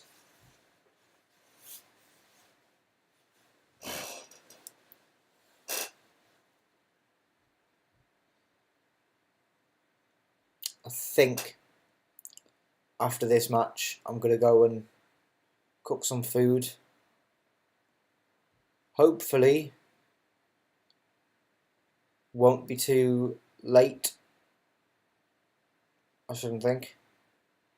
I can prep it in advance, so I'm not gone for too long.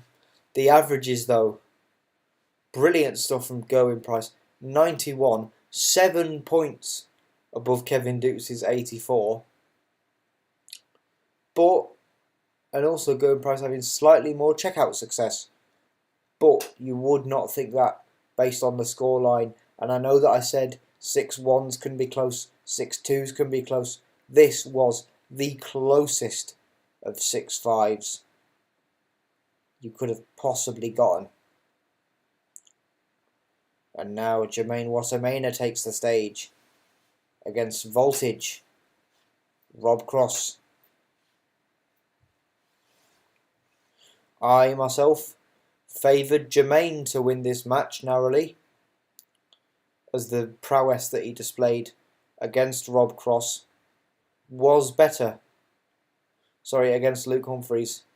The prowess that Jermaine Wattermainer showed against Luke Humphries was better than Rob Cross's performance against Richard Veenstra, which was a lot closer than that 6-3 scoreline may have you believe. But Rob Cross is a world champion, lest we forget, and so can obviously be very dangerous for anyone So this is one that is truly up in the air.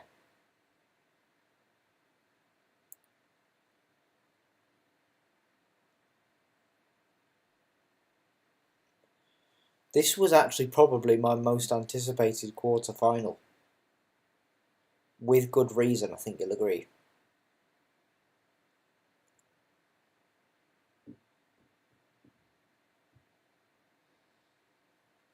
Excuse me.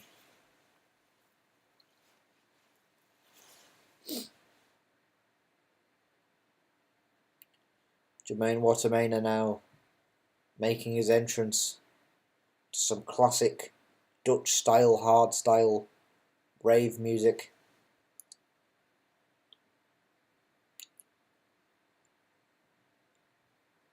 Oh no, that might have been Van Duevenbode. This is more like big house, like big room house kind of stuff, which probably more hype in a weird way than just dong dong dong dong dong. But nothing against hardstyle though. I do like it, I have to say.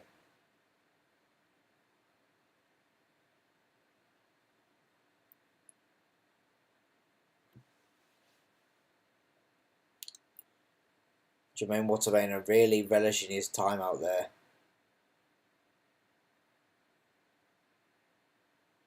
Taking photos with all the fans, signing the sheets, really soaking it in. Clearly very hyped up, loves getting the crowd involved. A real showman, clearly.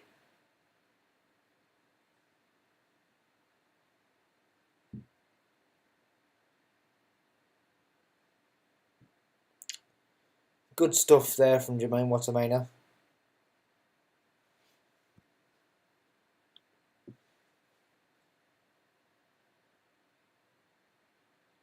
But now Voltage, Rob Cross,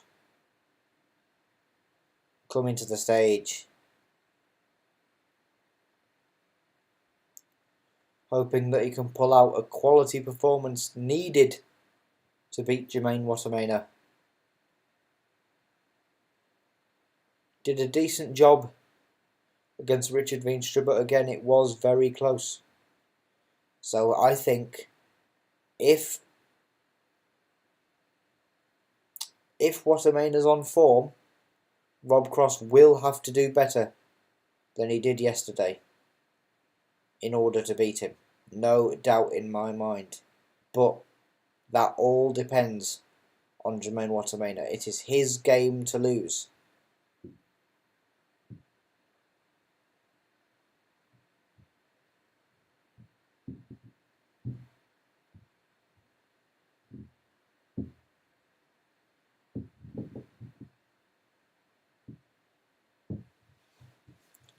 Game will start here in just a second.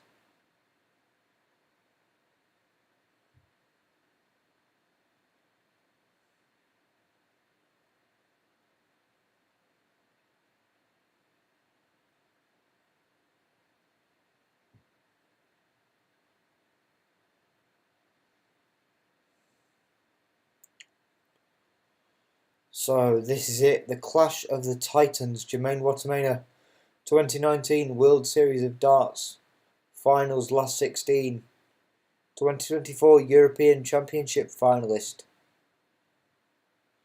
but definitely has put on a performance yesterday, a calibre worthy of a fair few wins, I would think. Not quite been able to get there yet. Can this be a major win for Jermaine Watermainer if he takes it all the way? Going up against Rob Cross, the 2024 US Darts Masters Champion, 2018 World Champion, beating Phil Taylor 7 legs to 2. World number 4. Was it 7 legs to 2? I forget. I could be very wrong. He is world number 4 though.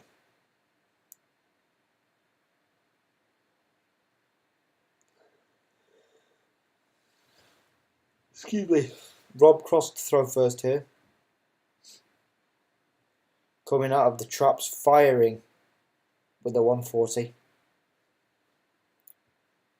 Jermaine now.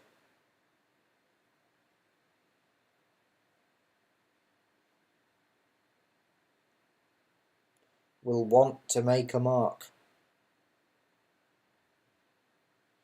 A deflection will help him.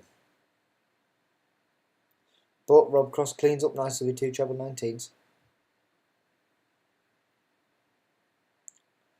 An unfortunate deflection there into the treble 5 for Jermaine Watermaner, but still manages a 135.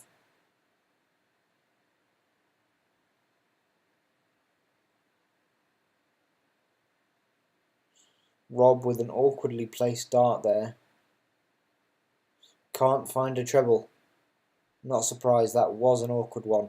Giving an opening to Jermaine Watermaner. Leaves a finish. It's a big one, a 167. But it does exist.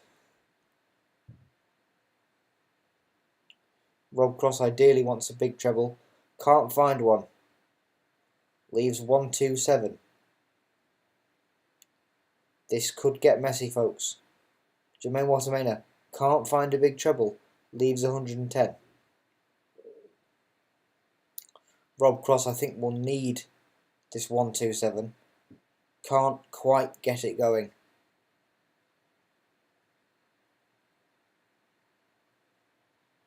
Cleaning up decently well, though. Gets the bullseye. Oh! He checked out. Wow. My maths is horrendous. Fucking hell. Rob Cross puts one leg on the board. Excuse me. That was actually a brilliant finish from Rob Cross now that I'm thinking about it. Yeah, if I'd have known that that was the finish, I would have been celebrated a lot more. I just can't do maths. So he's there. He's letting Jermaine Watermaner know. I'm bringing my A game here, my friend.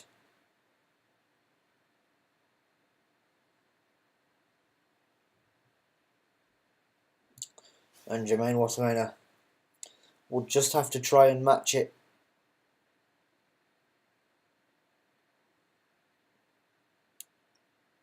A less good visit there for Rob Cross. Jermaine Watermaner not on a finish quite yet. But still a fair way ahead of Rob Cross at this stage. Rob, though, finds the treble 19. Still not enough to make meaningful headwinds. A deflection into the treble 7 for Jermaine Watermaner, but 2 very nice treble 20s off the back of that. Leaves 32. Very good clean-up job from Jermaine.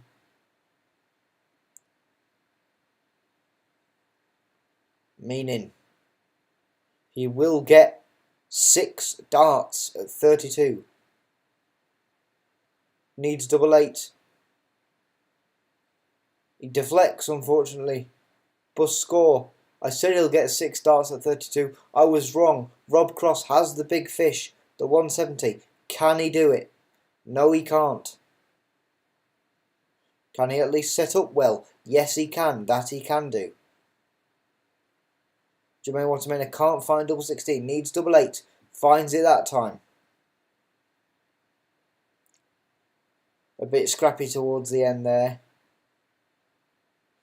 But both with a leg on the board now.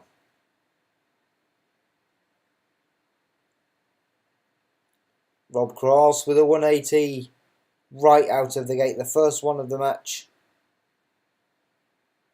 Jermaine Watermaner can't quite match it with a 140.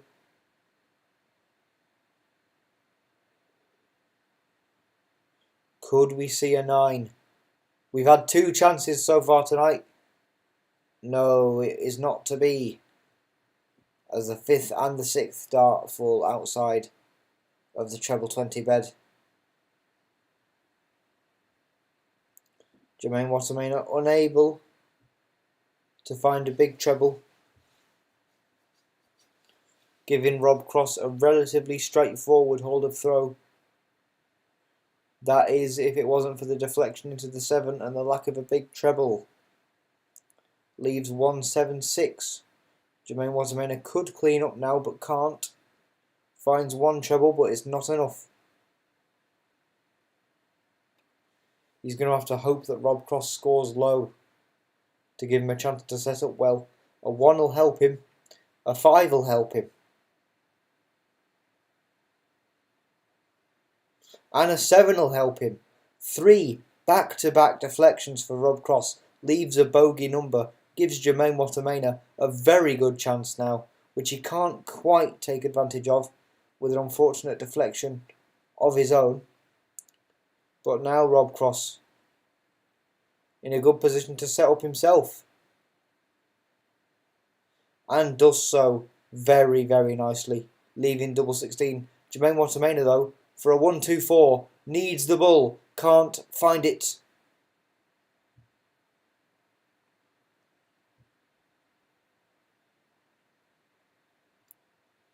Rob Cross himself got a bullseye finish and gets this double 16 as well. To go 2-1 up against Jermaine Watermainer.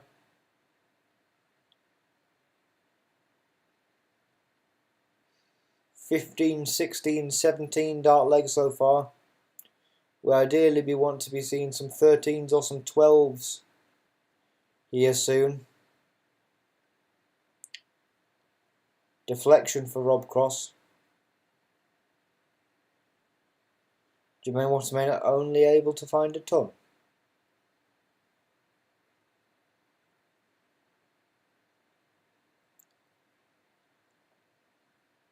Rob Cross now. Can't find a treble himself. Gives Jermaine Watermainer an opening. An unfortunate deflection to treble 5. And a lack of a big treble means that Jermaine Watermainer has thrown away quite a good opportunity. But will Rob Cross give it straight back to him? Not quite. Finds the treble 19. Jermaine Watermainer unable to find a big treble again, giving Rob Cross a chance this time.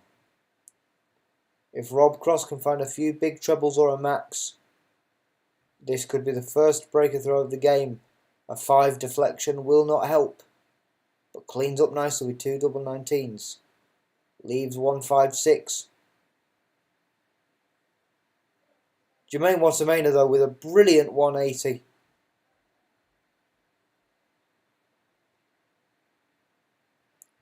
Rob Cross needs 156 now.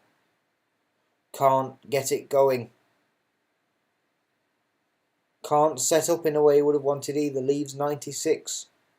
Jermaine Watermainer wants double 16. Finds double 16. Levels up the game. Very nicely done from Jermaine Watermainer.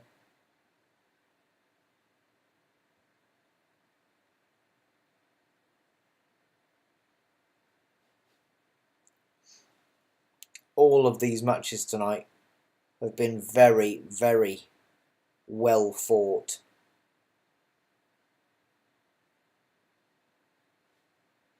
We are in for quite some semi-final, my friends.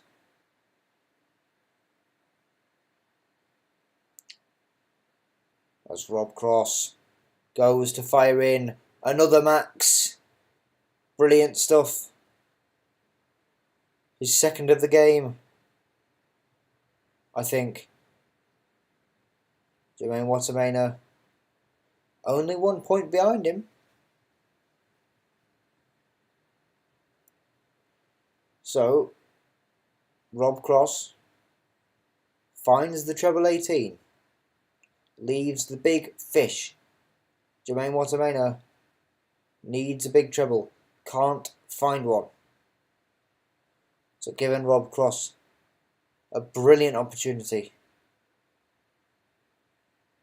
Can't get the big fish going, but can set up well. Gets a ton. Not the best, but it's something. Jermaine Watermainer, on the other hand, an unfortunate deflection into treble 1 means that he is still not on a finish, giving Rob Cross ample time to pull it off. Needs double 13. No, he needs double 8, excuse me. I'm terrible at maths. Rob Cross does it. Goes 3-0 up in the match. But Jermaine Watermainer immediately retaliates with a 140. Could have been a 180, but the third dart was way off there.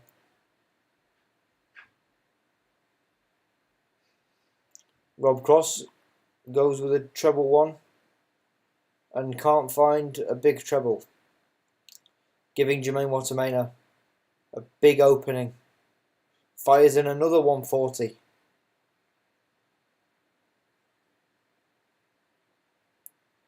This is not where Rob Cross wanted to be. But a max could apply some pressure. Not quite, an unfortunate 5-bed deflection. Can Jermaine Watermainer do the job? Yes, he can. A 180 from Jermaine Watermainer leaves 41. Brilliant stuff. He will at least get 6 darts at this, as Rob Cross is unable to find a big treble. 9 for double 16. Jermaine Watermainer hits it yet again to level up the match yet again. This is a boxing match, going throw for throw here, these two.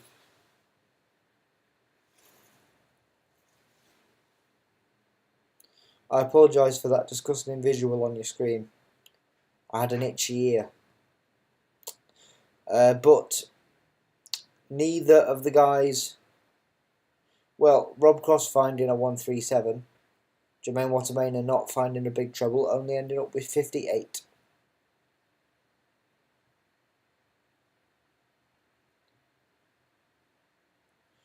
And a 140 for Rob Cross.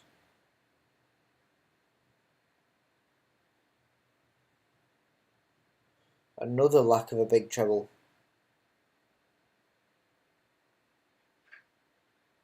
For Jermaine.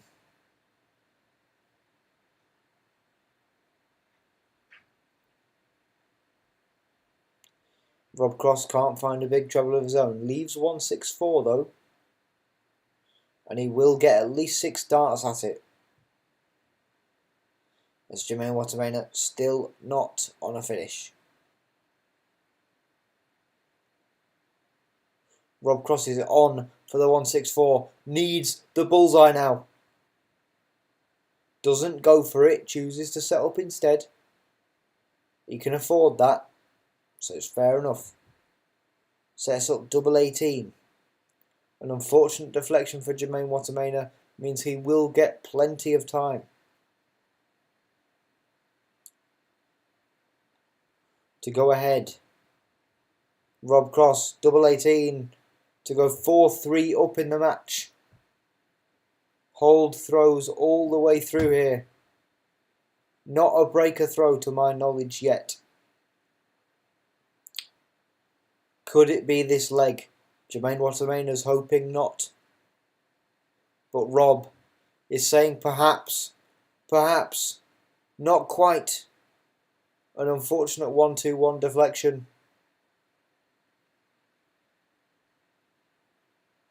Jermaine Watermainer finds 99.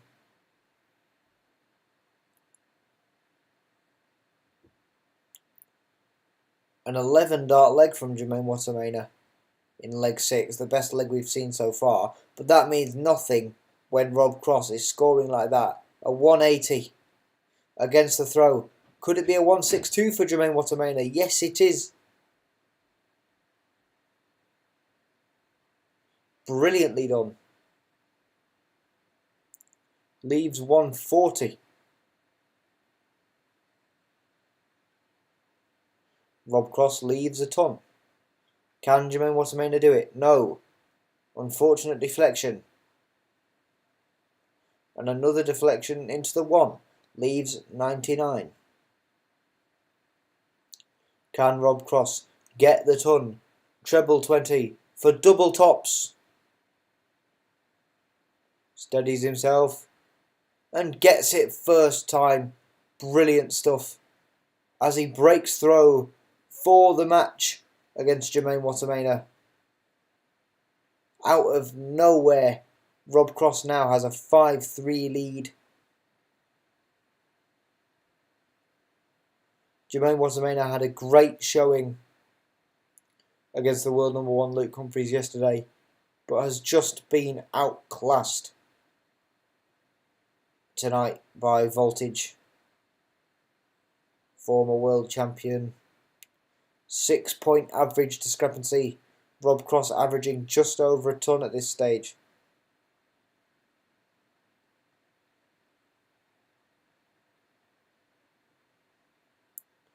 Jermaine, though, hasn't put in a bad effort at all.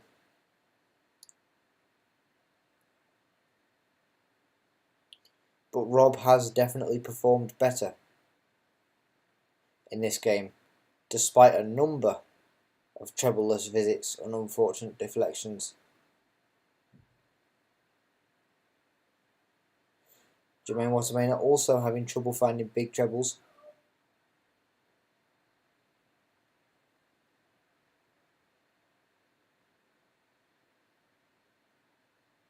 Rob Cross finds 1 though. Finds 2. Leaves 64 for the match. He will get a go at this. Jermaine Watermainer leaves 1-4-1. He did a 1-5-3, I'm pretty sure, the other night. Or something similar. Rob Cross now needs double 8. Can't find it the first time. And it's an awkward one. You can see the look on his face. Steadies himself and gets it. A brilliant shot from Voltage. Means he takes a 6-3 victory against Jermaine Watermainer into the semi-finals.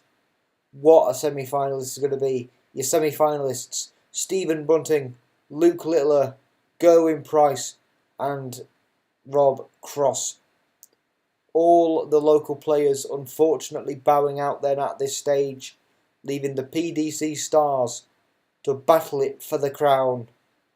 I am going to go and prep some food. Actually, am I?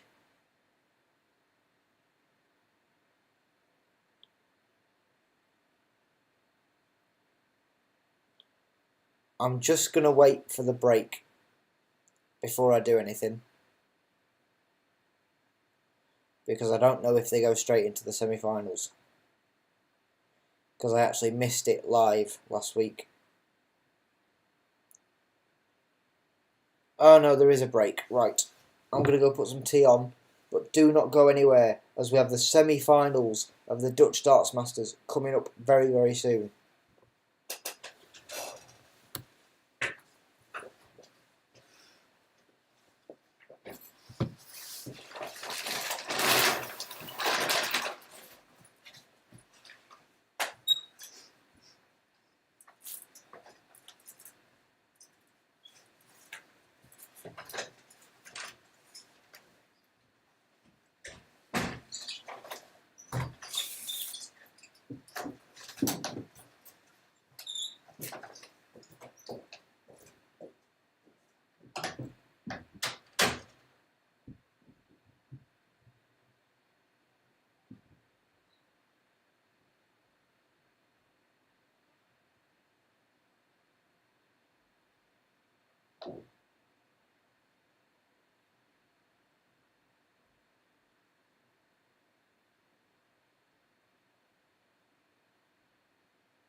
Apologies, people. That delay was longer than I expected it to be. But I've come back seemingly at just the right time. As Stephen Bunting now is in the semi-final. Against who I missed, I don't know. But I can see. Got to turn on his walk-on music, of course. Far away, far away. Stephen Bunting takes on Luke Littler in the semi-finals. That will be a clash. A repeat of the semi-finals of the World Championship, in fact. I think I favour Luke Littler to win this. He put on a really good display against Michael van Gerwen. But if Stephen Bunting's on form, if he can improve on what he showed against Raymond van Barneveld, he will need to beat Luke Littler. But if he can, then he's definitely in with a chance.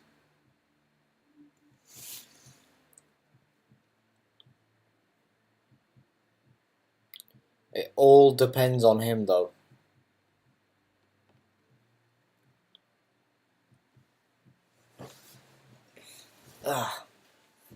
I'll just sit back a bit so you've not got the view of my forehead on your screen. Very sportsmanlike stuff from the two of them there.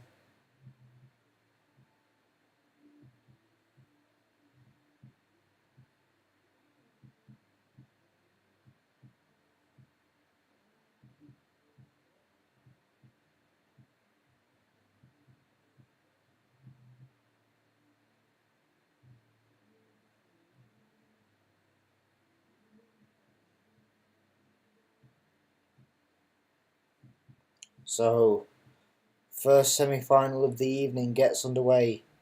Luke Littler takes on Stephen Bunting.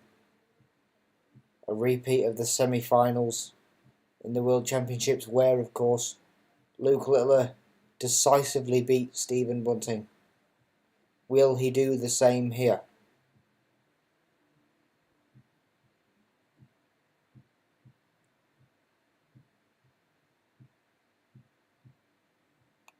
We see there Luke Littler, a 6-4 victory against Dimitri Van den Berg, followed by a 6-3 victory, against Michael van Gerwen that we just saw earlier. Great stuff from the world champion. And of course, Stephen Bunting started off with a brilliantly close 6-5 win against Gene Van Veen yesterday. Followed that up with an also brilliantly close 6-5 win against Raymond van Barneveld. But, as I say, we'll need to up the level from that game. We'll need to revisit the brilliance of his Bahrain performances and his performance against Gene Van Veen to stand a chance of beating Luke Littler tonight. But darts, the beauty of it, it's unpredictable. So we shall see.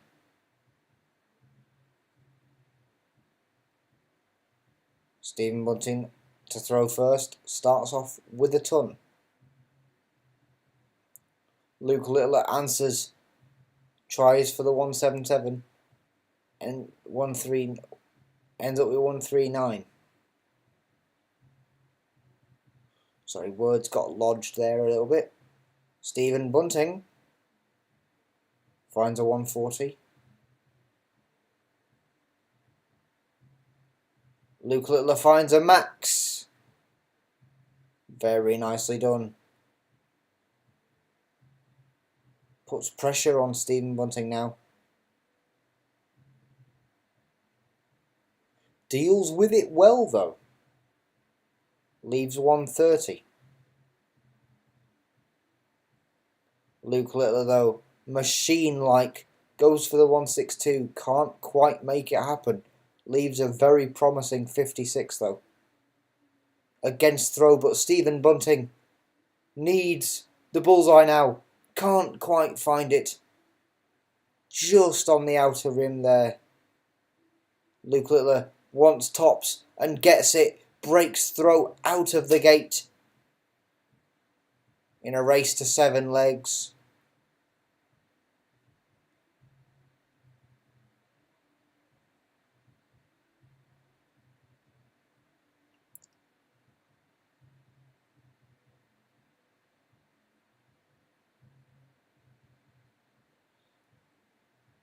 Now we see Stephen Bunting struggling to find a treble against the throw. Luke Littler, though, goes for the 174 again. Can't quite make it happen. Still a very healthy scoreline, though.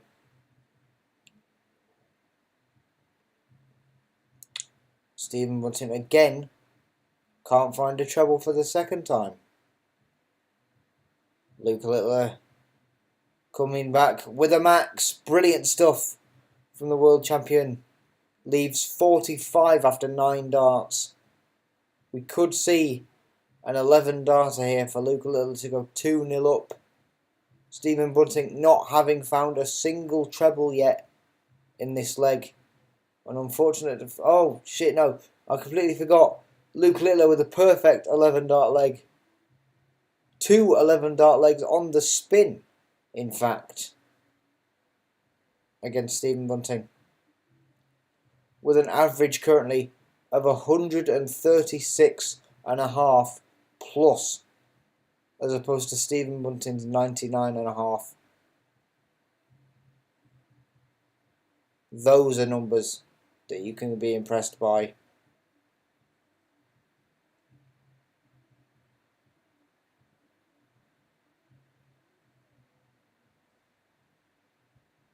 Stephen Bunting having treble trouble here.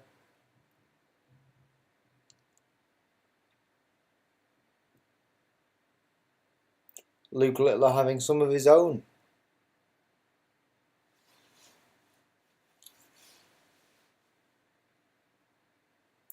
Stephen Bunting will want to put a leg on the board to make this game competitive.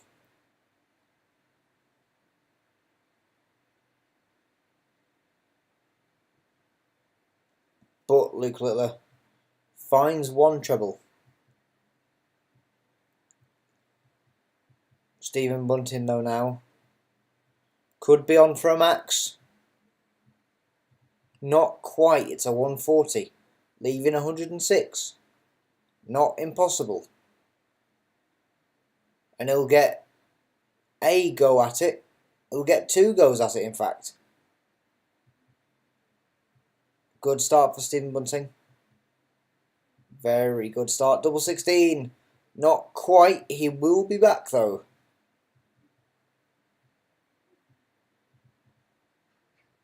Luke Littler, though, really putting pressure on. Could have gone for a 180 to set up double 18. Can't. Leaves 66. Now Stephen Bunting needs double 16 and gets it. Puts a leg on the board. Holds his throw. So it will not be a whitewash. Can he fight back against the reigning world champion, Luke the Nuke Littler?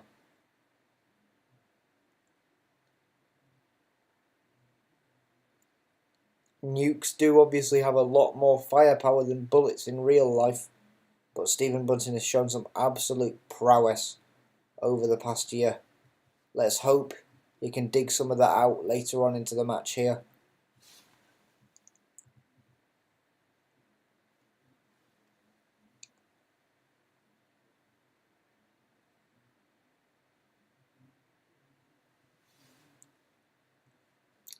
Apologies, people, for my chapped lips. Luke Littler fires in a 180, leaving 115. Very possible. Stephen Bunting still in excess of 300. Can't find a big treble. So Luke Littler now to go 3-1 up. Wants the bullseye. Finds it. Finally. Needs double 16, treble 16. Finds it. Needs double 10. Misses. His favourite double 10. Stephen Bunting, somewhat of an opening here. Not one that he can take advantage of, though. So Luke Littler needs double 5. An unfortunate split 1 for double 2. Can't find double 2. Will be back.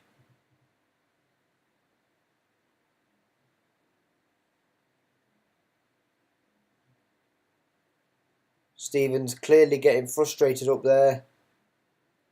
We're seeing mid-throw bullseyes. Double 2 for Luke Littler. Finds it. Goes 3-1 up.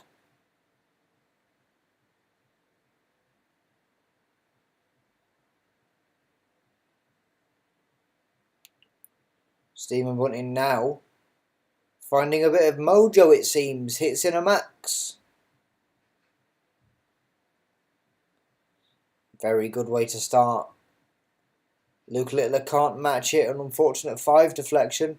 Scores only 45 in that visit.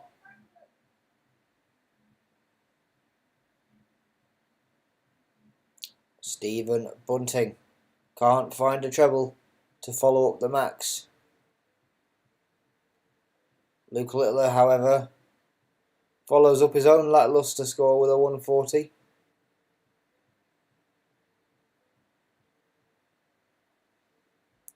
Stephen Bunting still on track to win this leg. Needs another big treble ideally. Gets one. Leaves 1-2-4. Will get at least one chance at it, if not more. Will get 2 chances at it. Stephen Bunting needs 1-2-4. Needs treble 18. Decides to set up instead. Fair enough. A bit of a wonky dart there, leaves him with 35. Don't think that's what he was going for, but Luke Littler fires in another max, leaving 77. Putting pressure on Stephen Bunting, no doubt here. 3 for double 16, Stephen Bunting gets it. 3-2 now to Luke Littler, as he has the darts to make it a 4-2 lead. Or will Stephen Bunting equalise? Only time will tell. A near 20-point discrepancy in the two players' averages. Over 20 points actually at this point.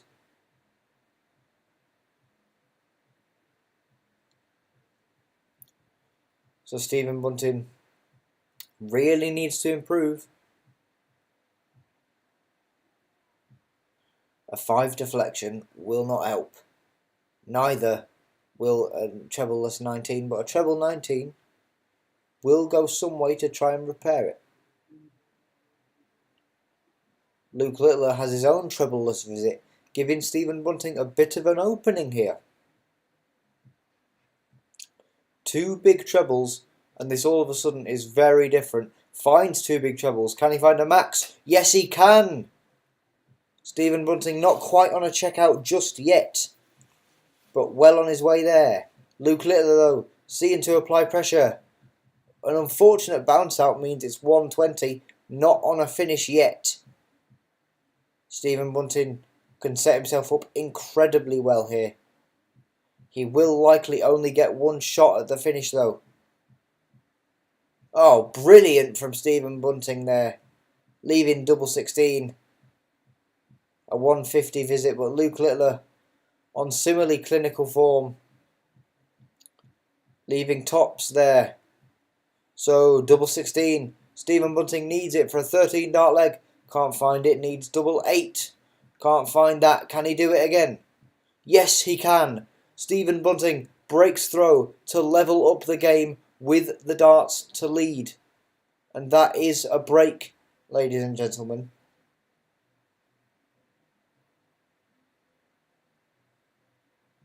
So I will actually just go and prep my veg then while that break's going on. And I'll see you shortly. Hopefully I don't miss anything.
Shit, I'm really sorry everyone, I must have just missed the start of this.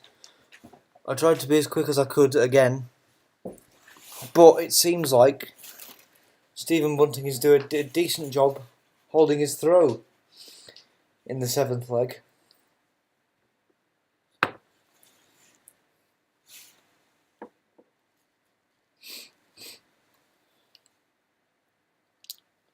Sorry, I just need to catch my breath here.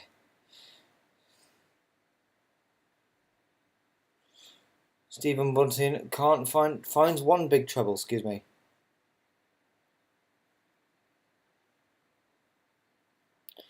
Luke Littler needs double 15. Can't find it right on the wire.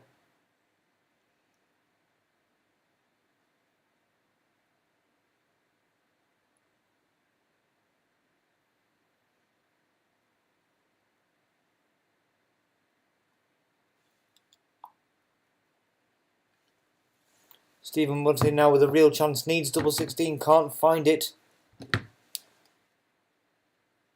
Luke Littler now needs double 15, unfortunate split.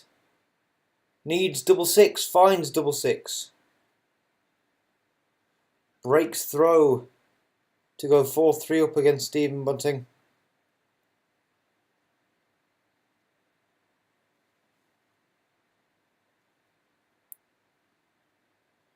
I really apologise for my lack of professionalism here, guys. I apologise.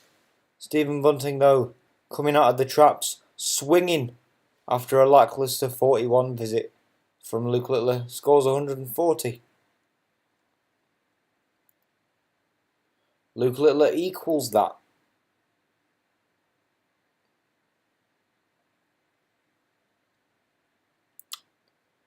Stephen now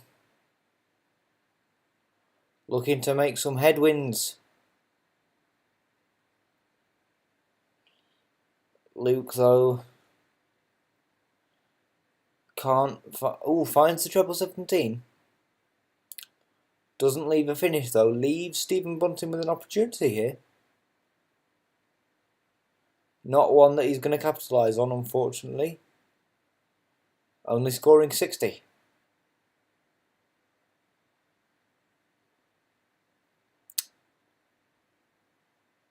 Luke Littler scores a ton, leaves 130.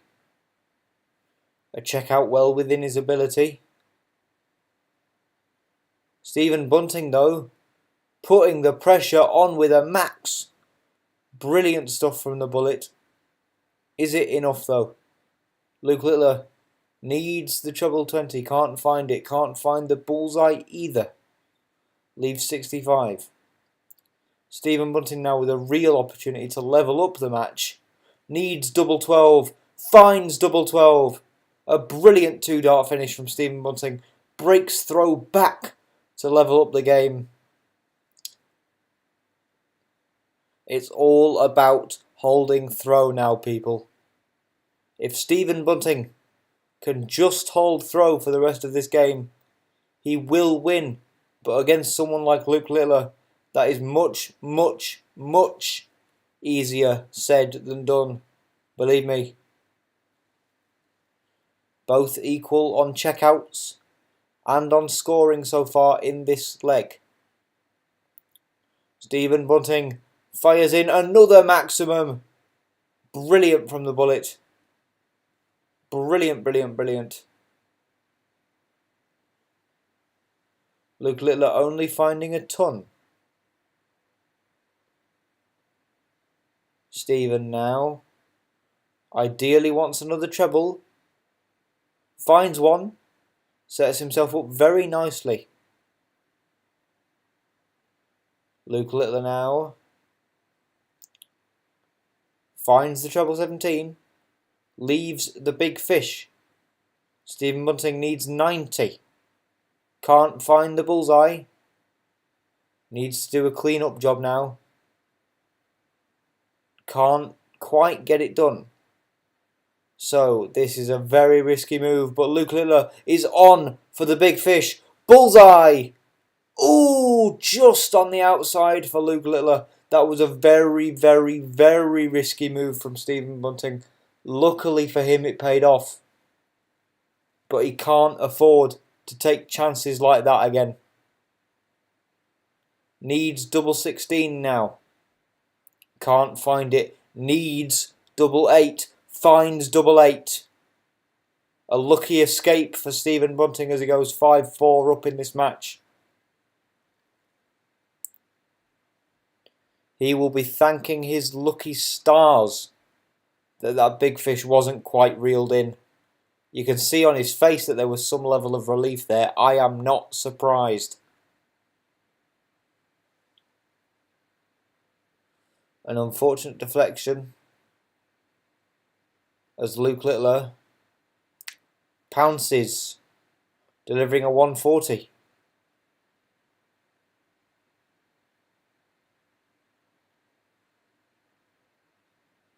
Stephen Bunting, though. Oh, bit of a misfooting there. Comes back with a ton. That was a very awkwardly placed dart. I would have maybe gone for treble 19 myself after that. But Luke Littler, another unfortunate 5 deflection. Can't quite leave a finish. An opening for Stephen Bunting. Can't quite follow up on it. Does decently well though. Matches Luke Littler.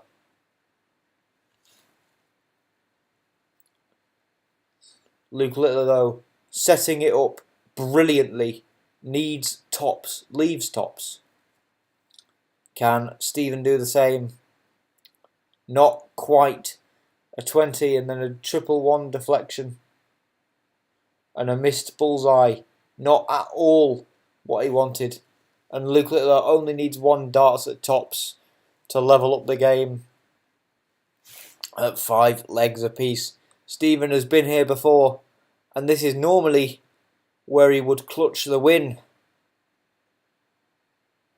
But this is a race to 7, not to 6.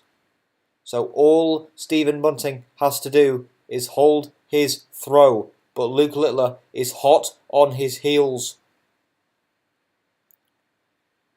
Delivering 140s, both of them.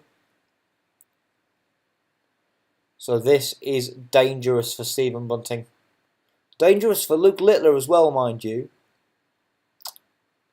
As Stephen Bunting delivers another 140. But will Luke Littler go 1 dart better? No, he will not. In fact, he'll go 1 dart worse and score a ton. Stephen Bunting then, wanting another big treble. Finds one, ideally wants another. Can't quite find that, but he is on a finish. A 125.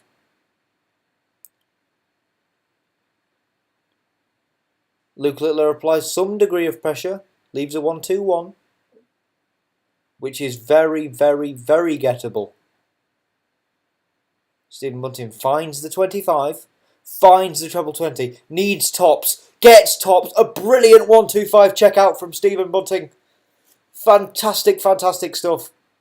This is a nail biter now. It will come down to the wire. And Luke Littler starts off in emphatic fashion, delivering the 10th 180 of the match. Brilliant stuff.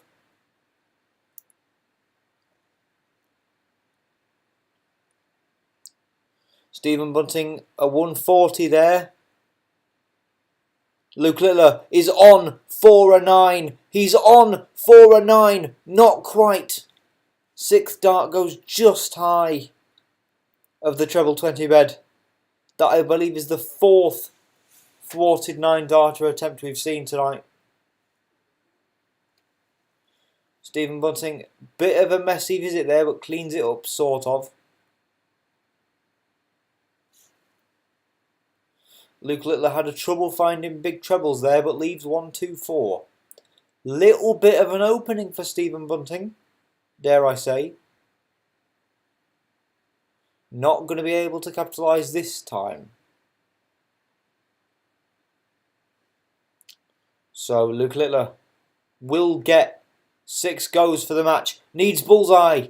Won't go for it. Chooses to set up tops instead. Wise move.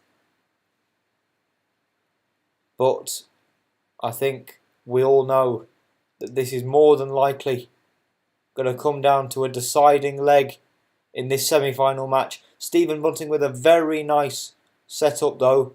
But Luke Littler may only need 1. No, he needs 2. But he does get tops. The deciding leg. Stephen Bunting has the darts in this deciding leg.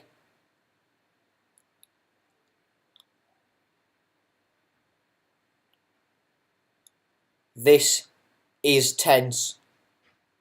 Stephen Bunting starts off with a 140. Good start from the bullet. Luke Littler will be hoping to go 1 better. He can't. A very nice 134 though. So Stephen will ideally want a max. He's on for it. Not quite anymore. Can he get a 140?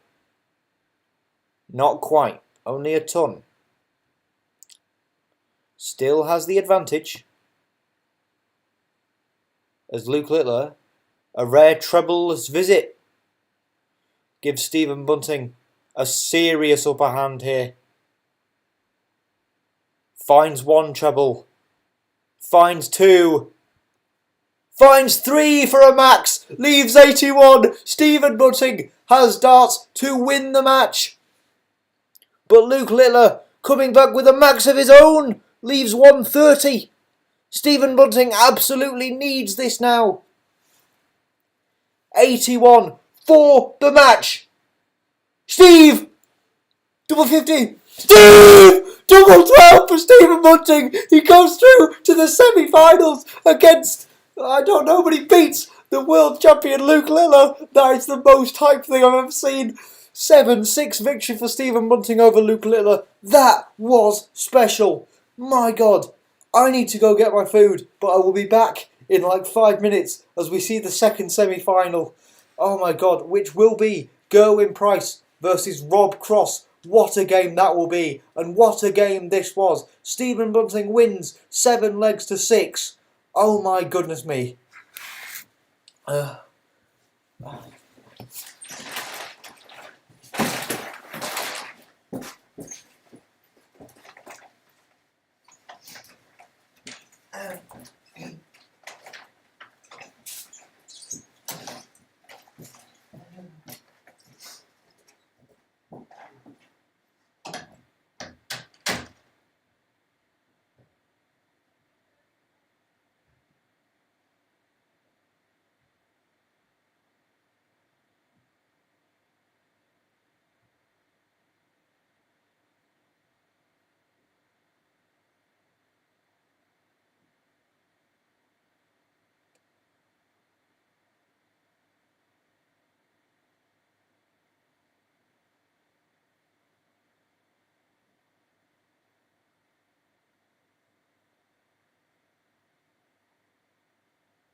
Well, looks like I made it on time, everybody. Wow. It's the first time for everything, isn't there?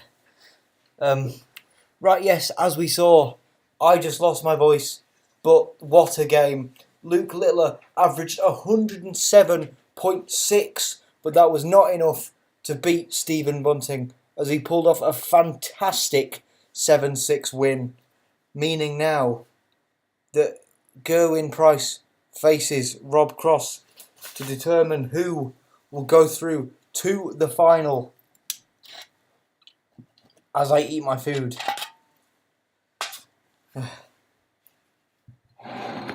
I'm actually so glad I didn't miss this.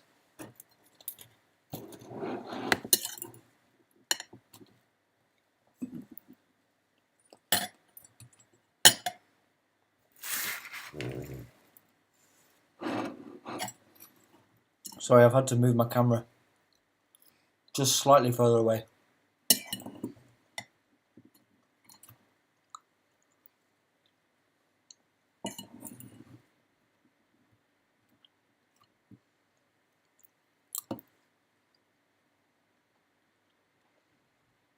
As Rob Cross makes his entrance to the stage. I predict Gerwyn Price will win this one. So it will be another Price Bunting final, if I have my way. Although Rob Cross did put on quite the display against Jermaine Wassermainer. And to be honest, a Cross Bunting final would also be incredibly entertaining.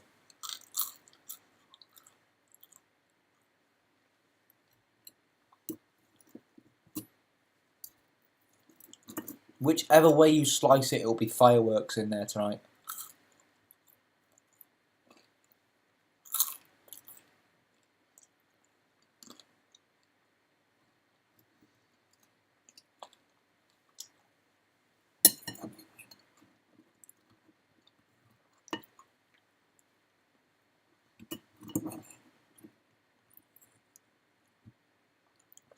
Also, everyone say well done Isaac in the chat for helping me through the door.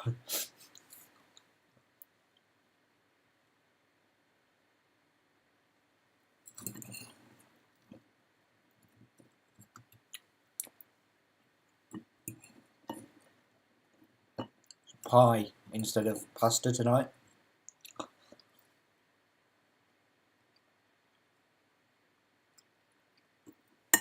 So hopefully slightly less ugly. Although I have realised that I've forgotten a knife.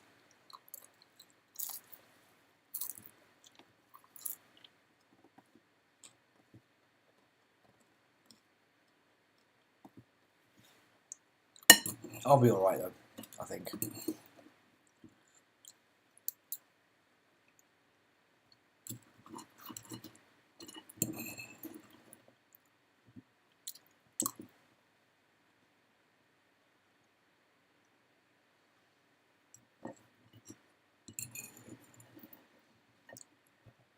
What a matchup this will be.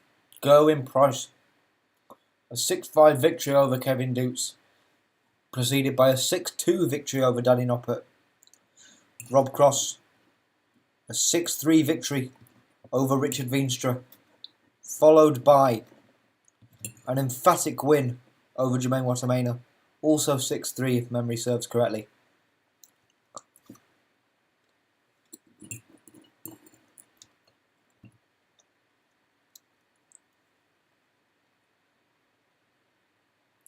And the match is underway. Gerwyn Price is throwing first.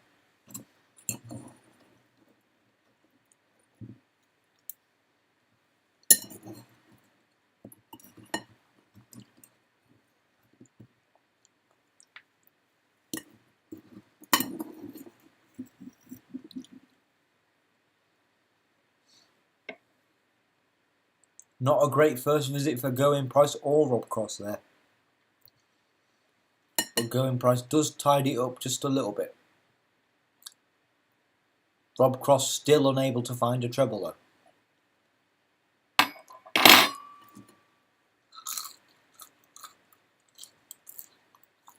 Gerwyn Price nearly hits the max, not quite.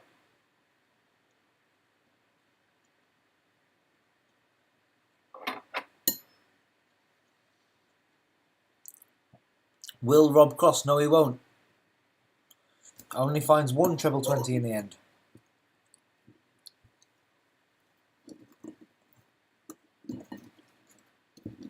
So Gerwyn Price leaves a 158. Possible, but again,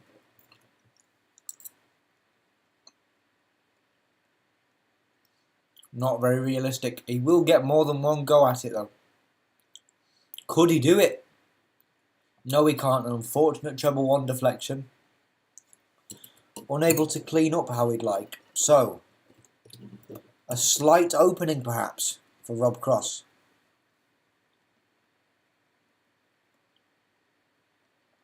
Unable to capitalise. Does leave 126. Going price needs double 12 and gets double 12. First leg to go in price.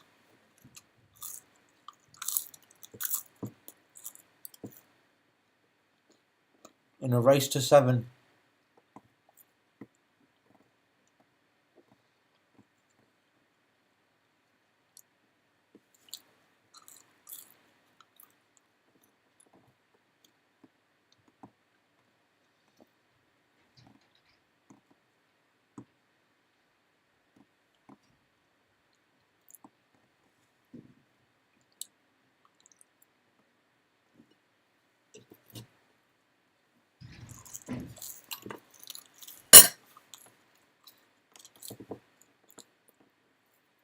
Sorry, I'm too focused on my chips to realise that going price had a bit of a nasty visit there.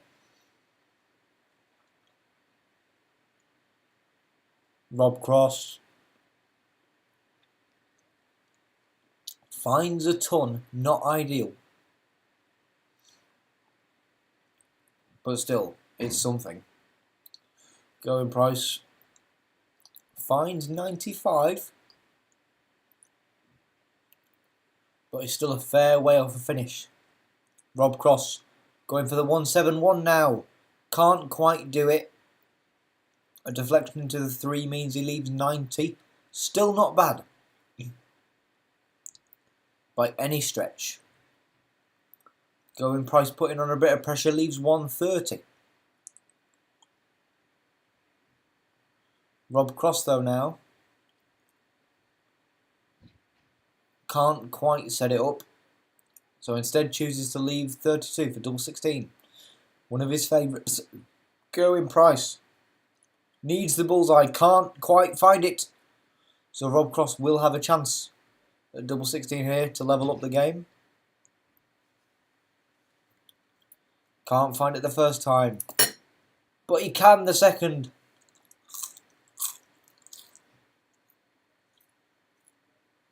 Going price.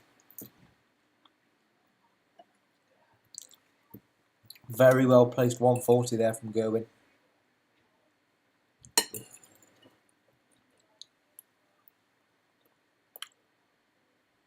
And a very well placed 180 there from Rob Cross.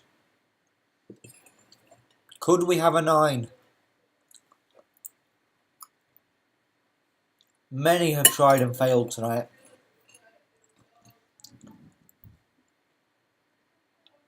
Could Rob Cross be the man?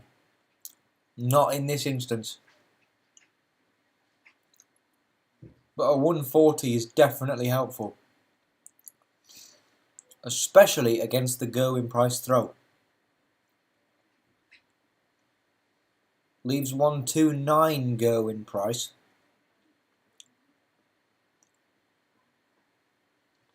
So Rob Cross now seeks to take advantage. Cleans up decently well. Going price can't quite get the combination off the ground. Gets the bullseye though to leave tops. Rob Cross though, 14, 4 tops. Can he do it? Second time. Yes, he can. He did it for tops. He's going loco down in Acapulco, people. That was really terrible. Sorry about that. But yes, Rob Cross is now leading as he breaks throw against Gerwin Price. A very nice 1-3-4 to start off proceedings in this leg as well.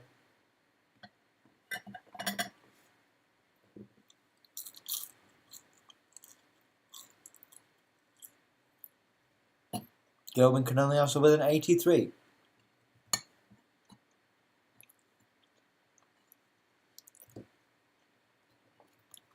Rob not having a very fortunate visit himself either.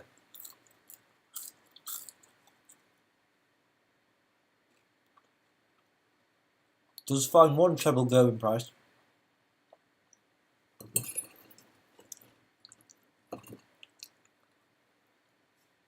So for Rob,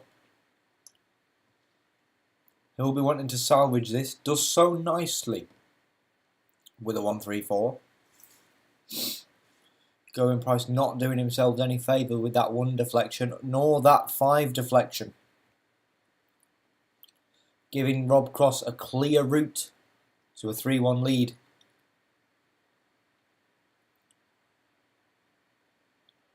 Gets the bullseye, not the cleanest clean-up I've ever seen, but it is one. Is an opportunity for a ton plus out, and he will get more than one go at it. Can't quite find. Oh no! Oh, he needs double 16 for the 102. This could be something. Rob Cross double 16, not quite. He will be back.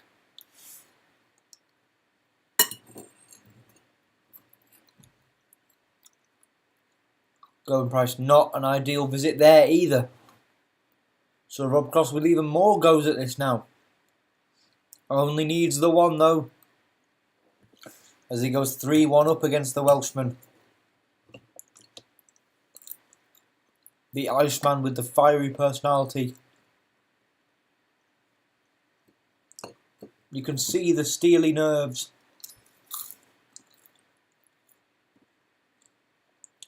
On his face, but Rob Cross is unfazed, salvaging a very nice 1-3-5.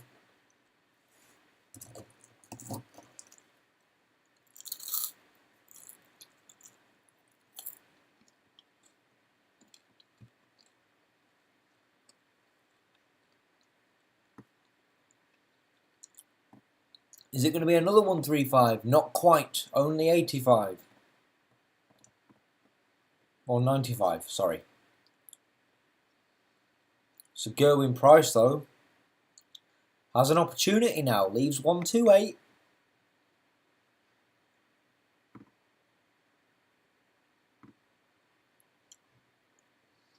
Is doable, but Rob Cross leaves the big fish. Okay. So there is a chance. Oh, needs the bullseye and gets it. A brilliant. Oh wait.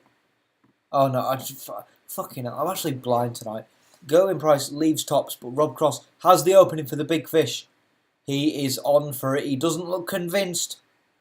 He's on for it. Needs the bullseye. Rob Cross for the big fish for a 4-1 lead. Not quite, just on the outside.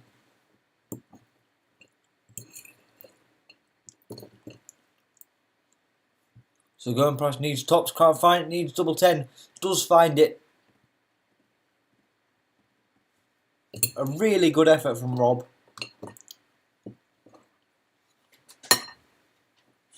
Well, I lose a stray green bean in the scuffle.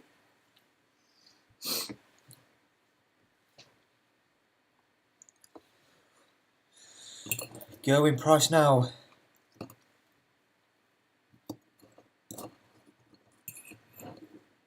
On the fight back against Rob Cross.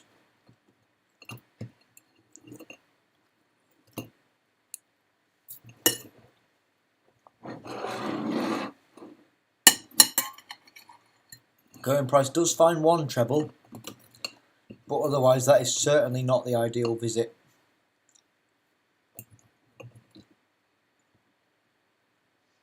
Rob Cross could find a max though. Not quite.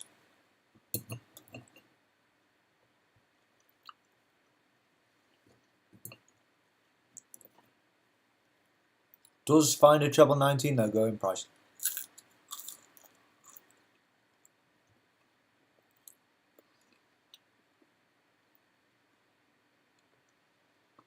Rob Cross leaves 1-2-7 after a ton visit. Not great, but Gerwin Price gets a treble, leaves 106. So 1-2-7. Can't quite get it off the ground. Needs treble 19. Needs the bullseye now. For the second time. Is it second time lucky for Rob Cross? No, it is not. As he gives Gerwin Price a chance at a 106 checkout. Can't quite find it with the deflection into the treble 4. But can clean this up. Can't do it though. So Rob Cross gets yet another chance. 41. A predicted 9 double 16 route here, I think. Yep, predictable, but sensible. Double 16. Misses it once. Surely he can't miss it again. No, he doesn't. He does it, and Rob Cross goes 4-2 up in the match as we break. Gerwin Price trails 4 legs to 2 from Voltage Rob Cross.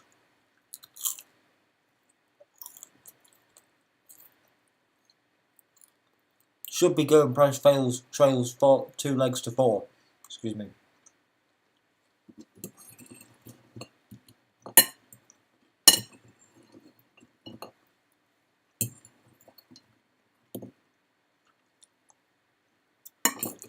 The vegetables try to escape my grasp.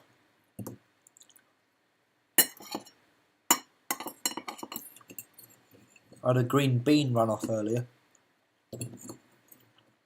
Now I'm having peas. Giving me trouble. I think I actually shot my voice after that Stephen Bunting celebration. But still. Makes for a good clip, doesn't it?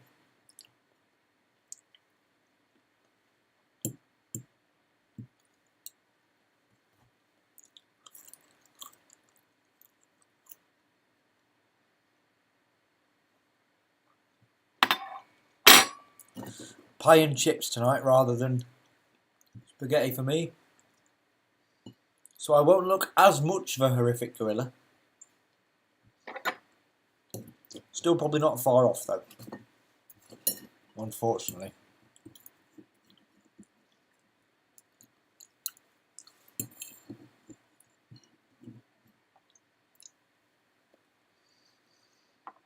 Honestly, a bunting cross semi-final would be so sick. But a rematch of the Bahrain final would also be unbelievable.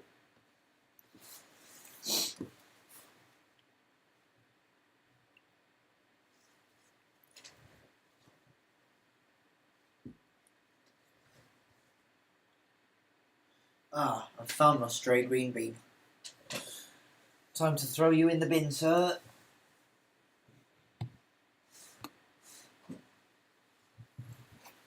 Right.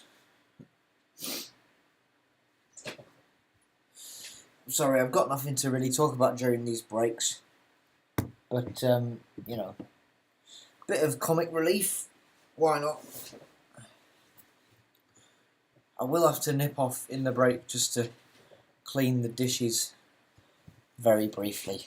But that shouldn't take too long because I don't really need to clean that many dishes, actually. Well, I could just clean them after the stream, actually. That'll probably make more sense.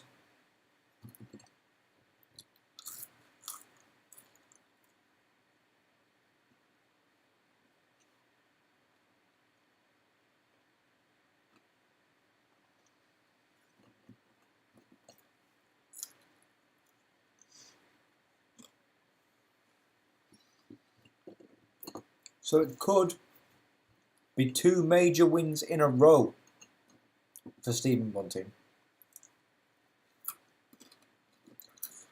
Or Rob Cross could make a comeback out of nowhere. Or Gerwin Price could have his redemption. Who knows? Anything could happen.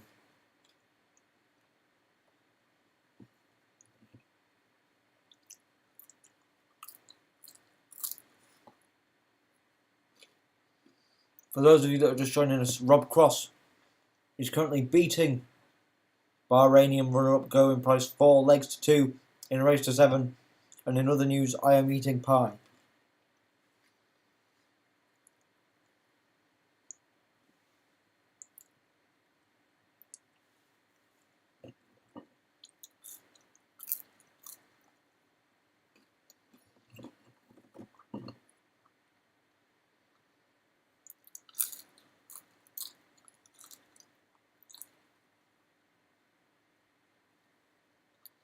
Rob Cross.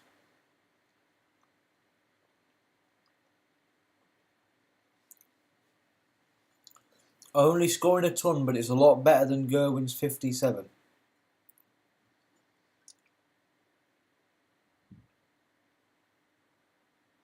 Does find a treble though, but it only ends up being a 95. Whereas Rob Cross fires in a 140. Last start just a touch too high there. Another unfortunate deflection for Going Price.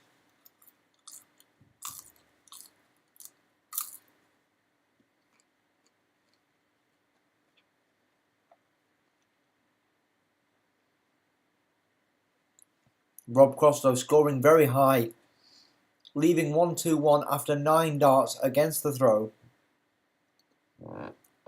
Going Price leaves 1-2-8 after 12.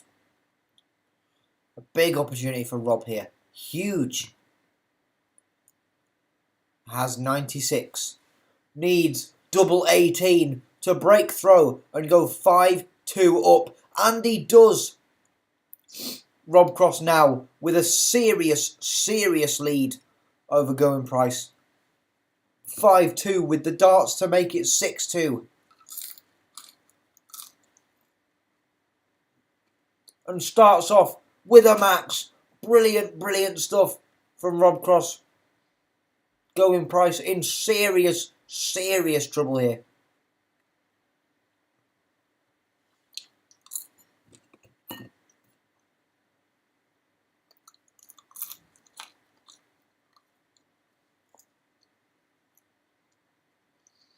Rob Cross is scoring just brilliant here.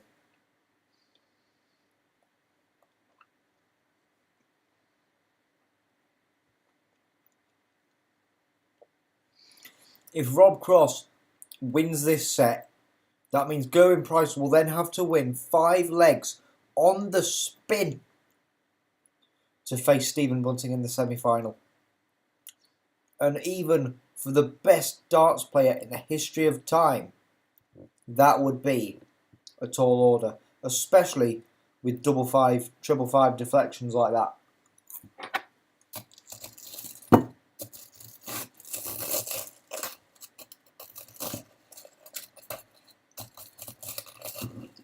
Rob Cross needs double 8 and gets double 8. Goes 6-2 up in the game.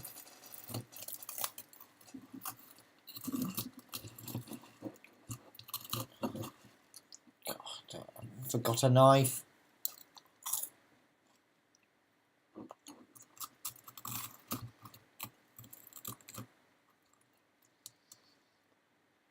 Rob Cross with a brilliant 101.5 average. 102.5 now.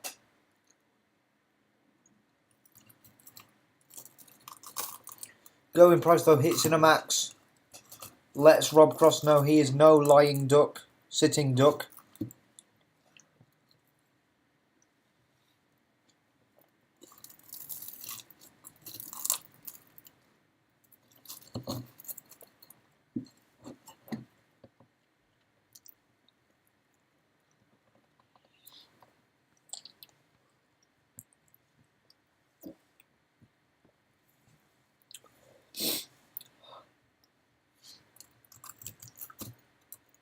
Pie is very warm.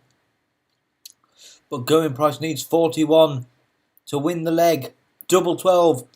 Can't find it the first time. Can the second. Going Price puts another leg on the board. But Rob Cross now has the darts to win.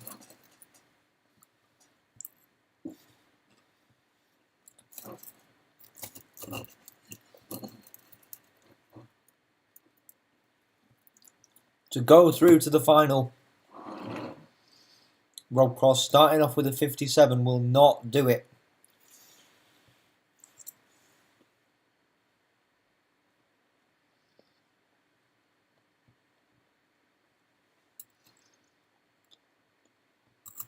Finally finds a treble after 6 darts.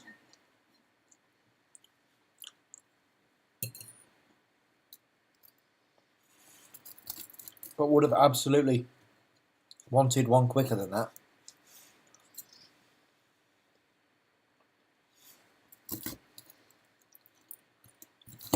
Thing is, when you've got a lead this emphatic, it can be easy to think you've got all the time in the world. Going price 2 treble 1 deflections. Not quite the 3 we saw from MBG earlier, but certainly not helpful. Hands Rob Cross a lifeline. Will he use it? Not quite as adeptly as he would have liked to, but 148 is an out opportunity. Going price though, seeking to create one of his own. Just about does it with a 146.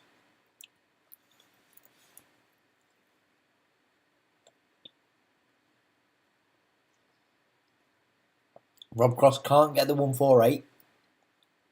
Sets up very well though to leave double A, but Going Price will have to get this. Can't get it with the deflection to the double 1. Doesn't find the treble 20. Doesn't even find the bullseye. Leaves a ton. Rob Cross to win the match. Double 8.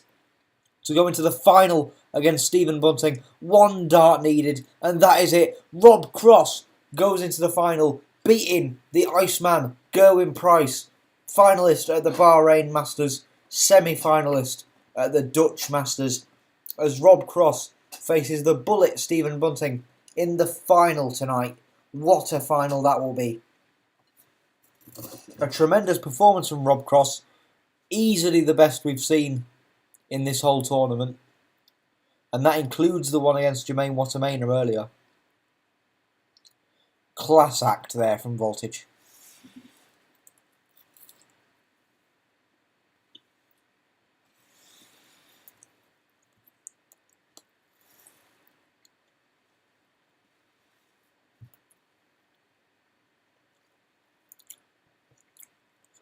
So this now means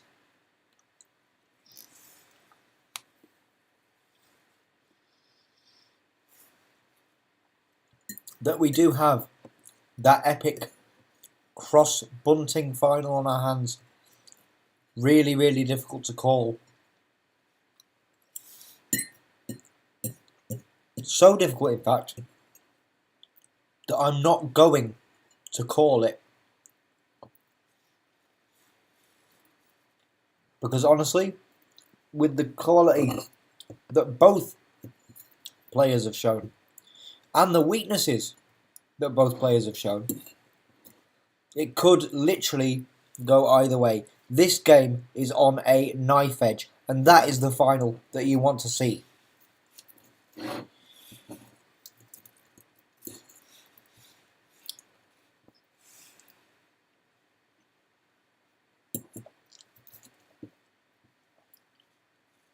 You know, a final draw, say, somehow, where Danny Noppert ended up facing up against Luke Littler, you kind of can guess what's going to happen there. With this one, there is no way of me telling.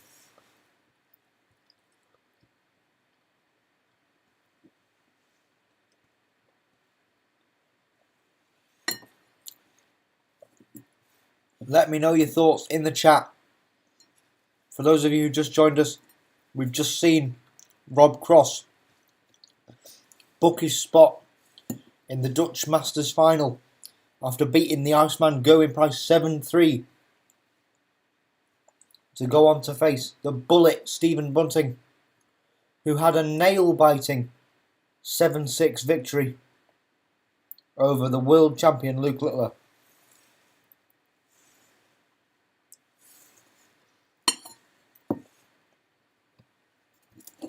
And for which my voice box has dearly paid the price.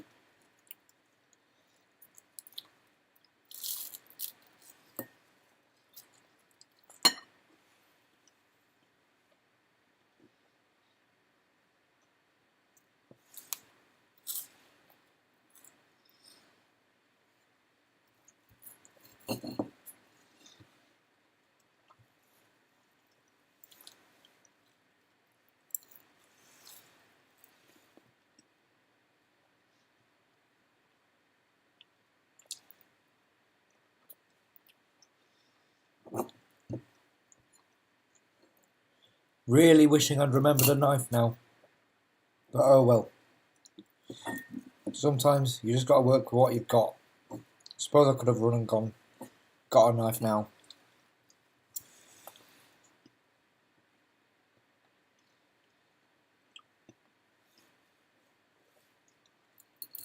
But I'm in too deep. Fuck it.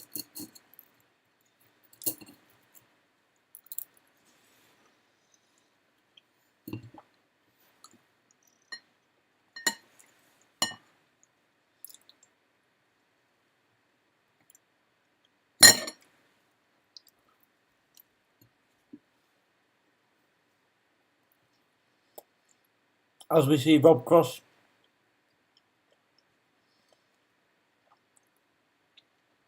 averaging just over 100 to go in prices, 95, both with a 50% checkout success. Very, very good stuff. And that sets up the final Voltage Rob Cross 2018 World Champion versus Stephen Bunting, 2025 semi-finalist, Bahrain Darts Masters Champion and 2024 Masters Champion.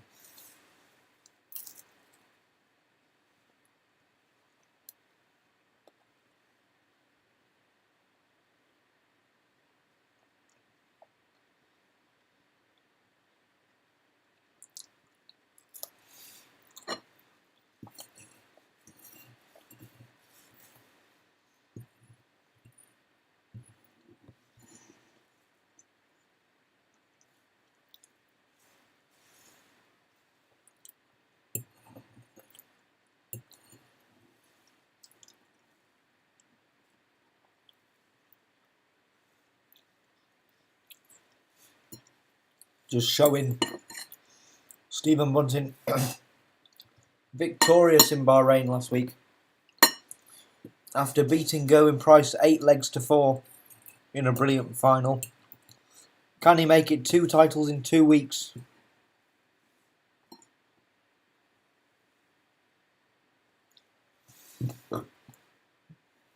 Excuse me. Food is finished. Clearing up desk space here.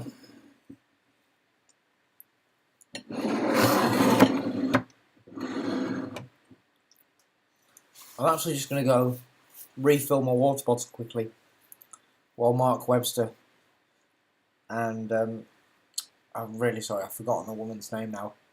I feel really bad. Very good commentator, but I just can't remember her name. It escaped me at the moment. But I'll wait for them to do their thing while I go refill my water bottle. And yeah, hopefully I won't miss out on any of the action. Right. Oh wait, is it? Okay. Hang on, it might be starting already.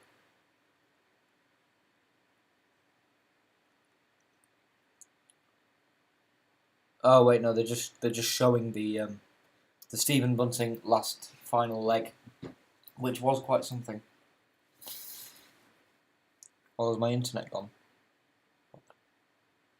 No, it hasn't. No, we're still fine. I'm just a statue.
Right. Here we go then. It all comes down to this, folks. I will shut my door somewhat.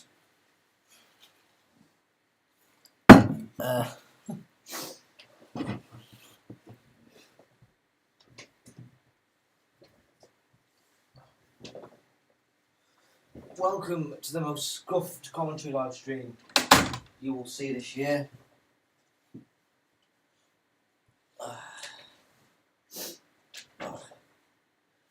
Right.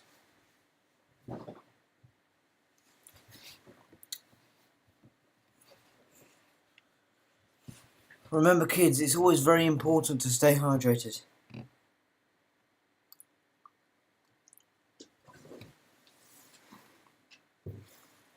I'm not drinking alcohol this time,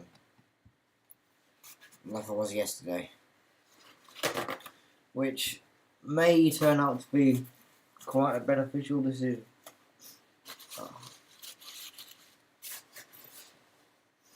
Man, that pie had a kick. Jesus. Right. Enough about my food antics now. Oh, don't want to get any unintentional branding in the shot there.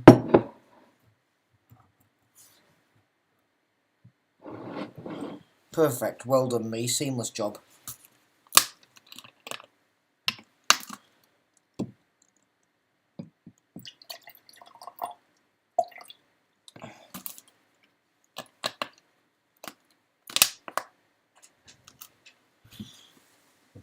Alright. Okay. Here we go then. Is it finally time for the final to get underway? No, it's another break.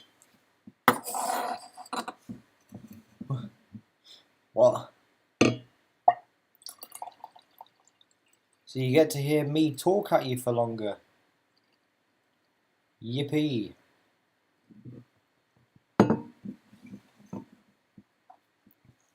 Sure, what none of you wanted. But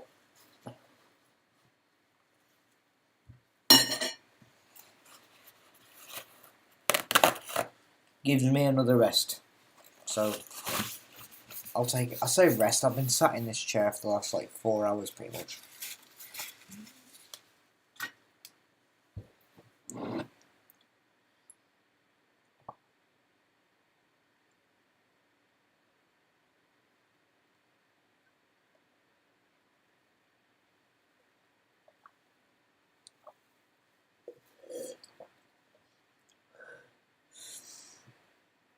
Celebrating that Budding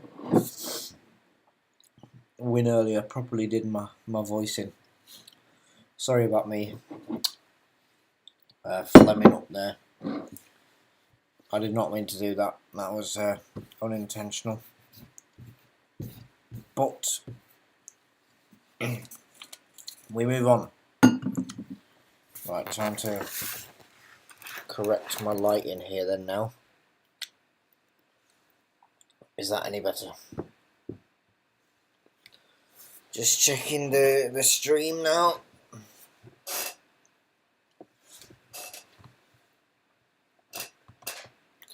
Yeah, that's better. Right. For those of you that have just joined us, we're about to go in to the Dutch Darts Masters final as Stephen Bunting takes on Rob Cross. Rob Cross, a bit of a wild card as far as the PDC representatives are concerned. Stephen Bunting hot off the win in Bahrain last week, looking to repeat that. Can Rob Cross steal it from him? I don't know, but it's going to be a great match. Excuse me. God, I'm really not professional. Oh, hey guys, let's commentate with the darts. By the way, I'm going to go eat some pie.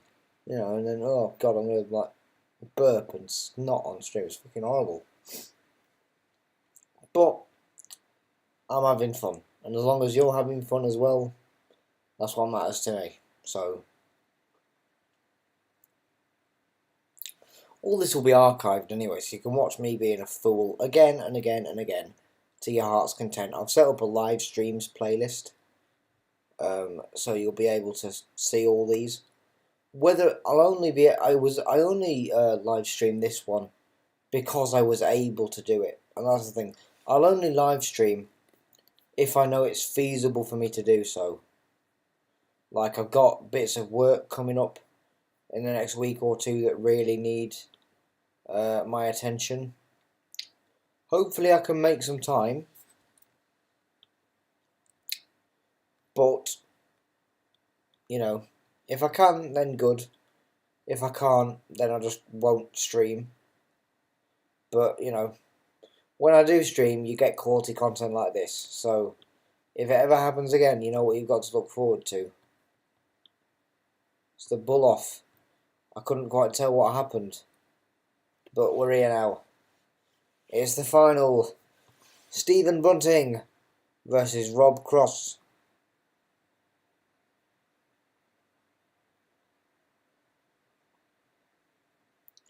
We've seen brilliant displays from both the guys so far. Who will win? Rob Cross. Brilliant displays against Jermaine Wattermainer and Going Price. Stephen Bunting. Nail-biting displays against both Raymond van Barneveld and Luke Littler, both going down to deciding legs. If this one went down to a deciding leg, I think my head would explode. But if it did happen, that would also be pretty fucking hype. I can't lie. Rob Cross making his entrance to the stage now.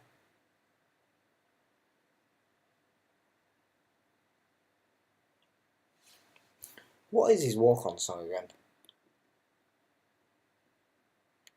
Oh, no. It's the bloody One Republic Numa Numa rip-off. I forgot. What did it used to be? It used to be way better than this. Did it used to be like Feeling Hot, Hot, Hot? Was it not that one? I swear it was. That's so much better than this. This song's fucking shite. I'm sorry to anyone that likes that song, right? But any of the ones where it's like an older song done in like an EDM style, hate that shit, right? They did it with Numa Numa there, don't like it. Anne Marie did it with fucking Gangster's Paradise, don't like that. Now I gotta turn it up for Titanium though. Stephen Bunting. I of course have no biases. I will try my hardest to remain impartial in this instance though. I promise you that. Better than a lot of the Sky Sports commentators, to be fair. I remember in the World Championship, they would just like worship at the boots of Luke Littler any chance they got, which makes sense. Very, very, very talented player. But there were also other very, very, very talented players. To the point where when Luke Littler was voicing Ian White, versing Ian White, they didn't even bother to say, oh, you know, everyone has a chance, you know, everyone can do it. They basically just said, oh, Ian Wright's basically just up there to have fun and like show what he can do. Like he's pretty much not gonna win. And I'm like, what is the point of your fucking job then? Sorry, but like, rant over. Shoot me down, but I won't fall. I am titanium. My voice is gone, and I can't sing. Not a good combination. Oh, just call me WB Keats. Or is it WB Yeats? Or no, it's John Keats. Yeah, John Keats. Fucking hell. Yeah, it's WB Yeats or something, isn't it? I don't fucking know, man.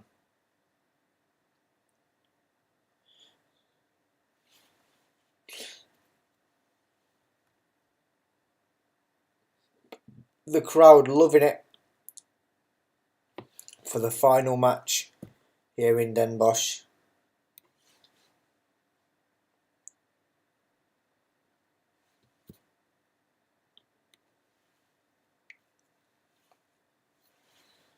I must say I do like the aesthetic of the Dutch arena much better than the Bahrain arena. Or the Bahrain venue. That just looked a bit odd to me. Has to be said.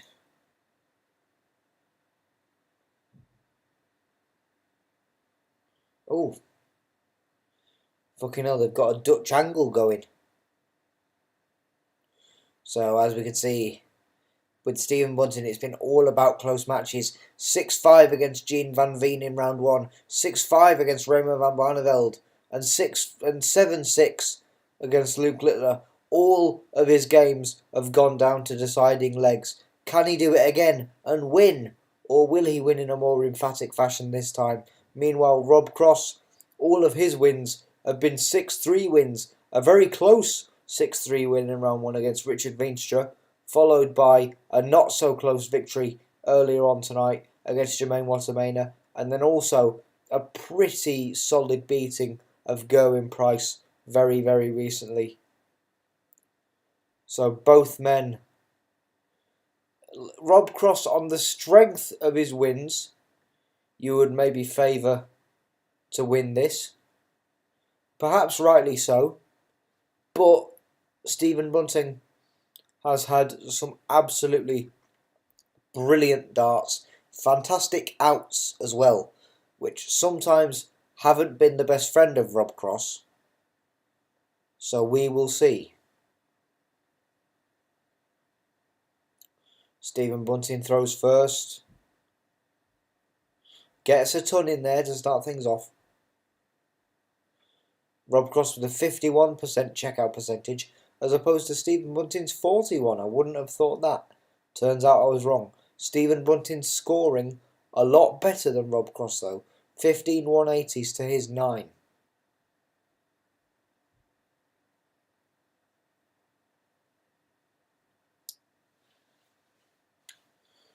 And I know that I've said it before, but holding your throw for 16 legs is not easy, especially not when Rob Cross is playing darts like that. A very nice 140 from him.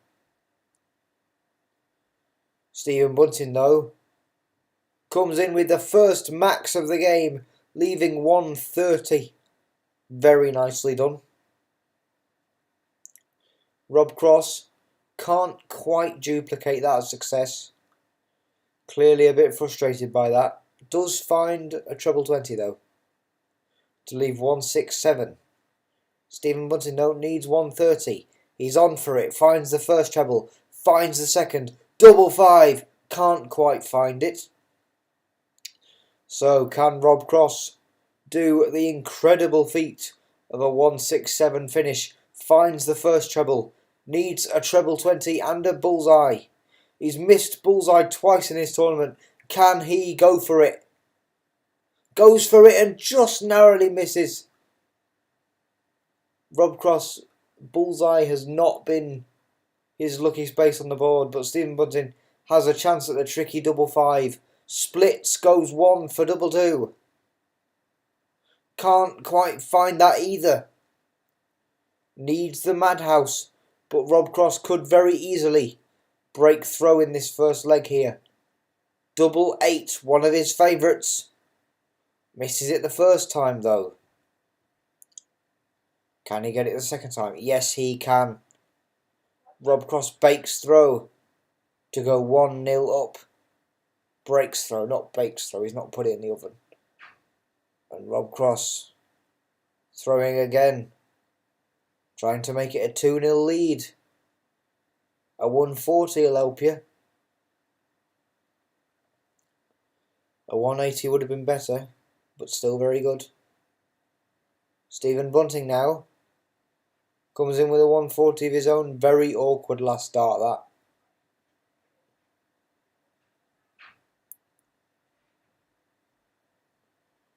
Could have been quite a good 180. An unfortunate treble 1 diversion for Rob Cross opens the door now for Stephen Bunting.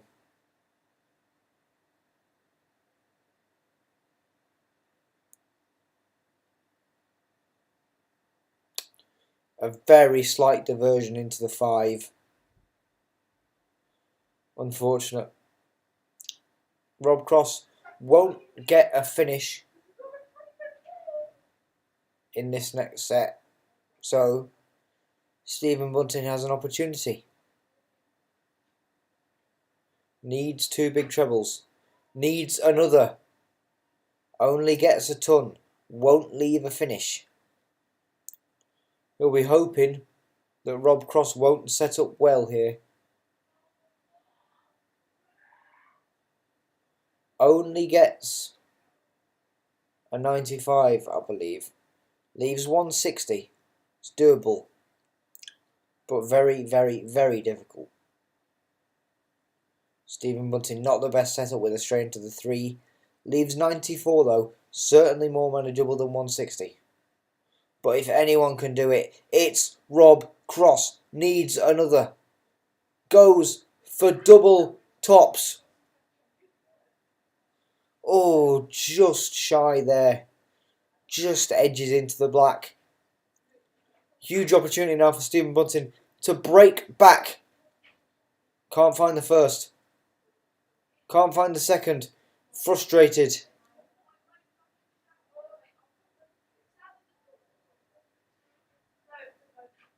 Leaves tops. Rob Cross gets it for a 2-0 lead.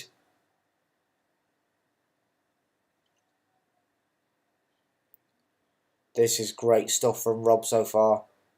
Barely a point separating them in the averages. Not even a point, in fact. But Rob Cross has been very, very good on finishes.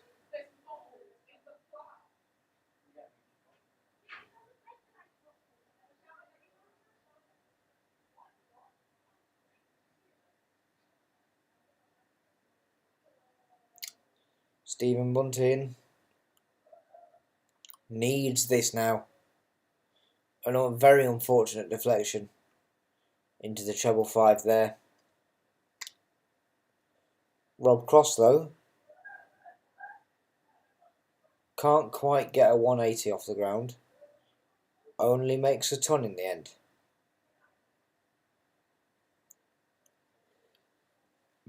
Stephen Bunting going for the 171.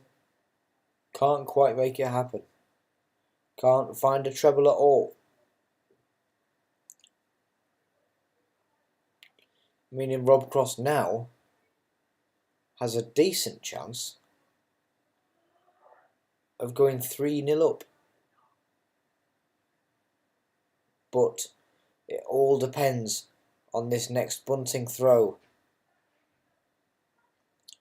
Actually, on for a max there. Another unfortunate diversion. Does leave 1, 2, 3 though. But Rob Cross looking for it. Can't find the bullseye.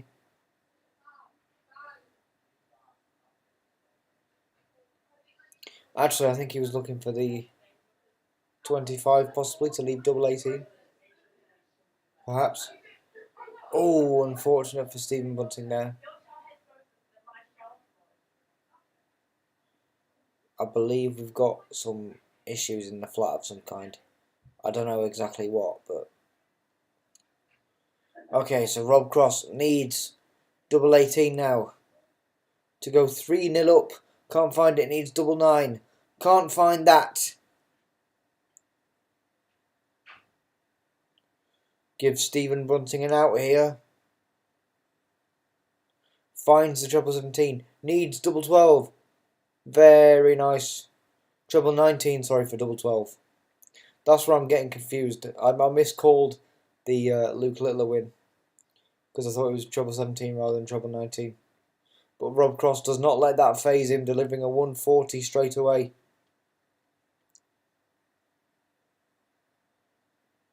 And Stephen Bunting needs less of these. A trebleless visit with a diversion, meaning he only scores 43. Frustrations, I think, starting to mount here.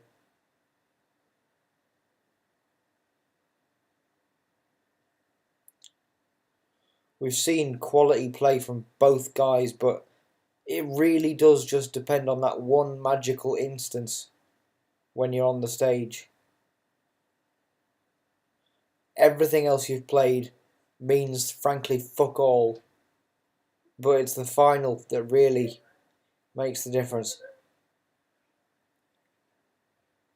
You can make predictions based on the general quality of players, but with these two they were so closely matched, it's impossible to tell. Rob Cross has a lead, but it's not unbreakable.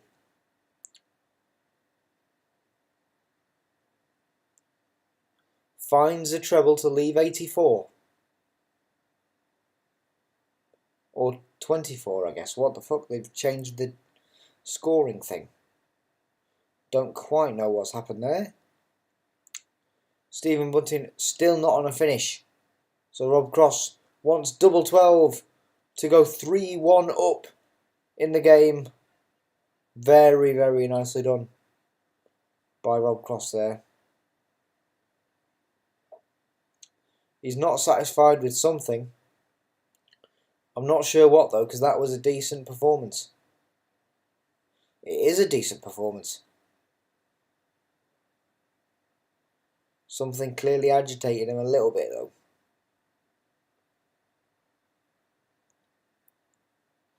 Very clean 1-3-4 clean up from both men. Stephen now again can't find a treble. Finds the treble 18 though, excuse me.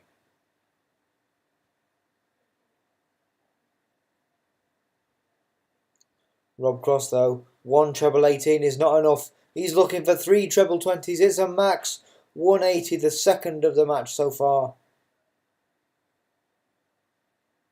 Against the Bunting throw. He's looking like a serious force here, Rob Cross, as Bunting leaves 1-3-4, but Rob Cross leaves himself an opportunity for a brilliant setup. A stray 1 will not help, but that treble 19 certainly helps to make things a little bit tidier. But Stephen Bunting is more than capable of this. Can't quite get it going. Leaves 76. Can Rob Cross do 109? I think he can. Can't quite get it started in the way that he would like. Can't quite keep it going either. So Stephen Bunting has a chance now to make it 3-2. Whether he'll take it remains to be seen. Can't start the first one. Gets the second one though. Needs tops. And finds it.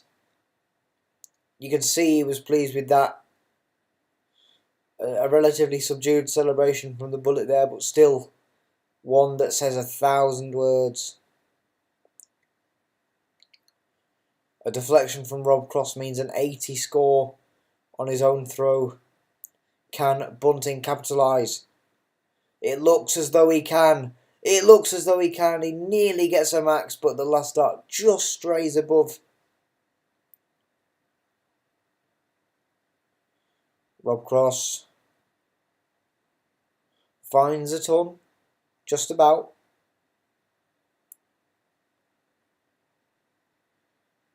Stephen Bunting chasing after that max still. Can't quite find it. Can he find a 140 again? No, he can't. Finds a ton instead. Not too bad. Rob Cross finds 1 treble. Finds 2 for a 1-3-4. Stephen Bunting though has a real chance to create a great opportunity for himself. Needs at least 1 treble though. Can't find one. Rob Cross isn't on a finish either. But he can set himself up a lot better than Stephen can at this stage, leaving 97. Stephen Bunting needs a treble desperately, finds one, leaving 109. The same finish that Rob Cross was on just a couple of legs ago, if not the leg ago. Can't quite get the 97 finish off the ground, Rob Cross. So, leaves tops, but a vital opportunity for Stephen Bunting to equalise and take control of the match here. Can't quite find the first treble, nor the second one. And so Rob Cross now has 3 darts at tops for a 4-2 lead. Only needs the one as he leads 4-2 against Stephen Bunting going into the break. Could have very easily been 3-all. Unfortunately for Stephen, not so much. This was the same scoreline we saw with Rob Cross against Gerwin Price just minutes ago. Will he repeat that same emphatic win now? If anyone can make a comeback though, it is Stephen Bunting. So we will just have to wait and see.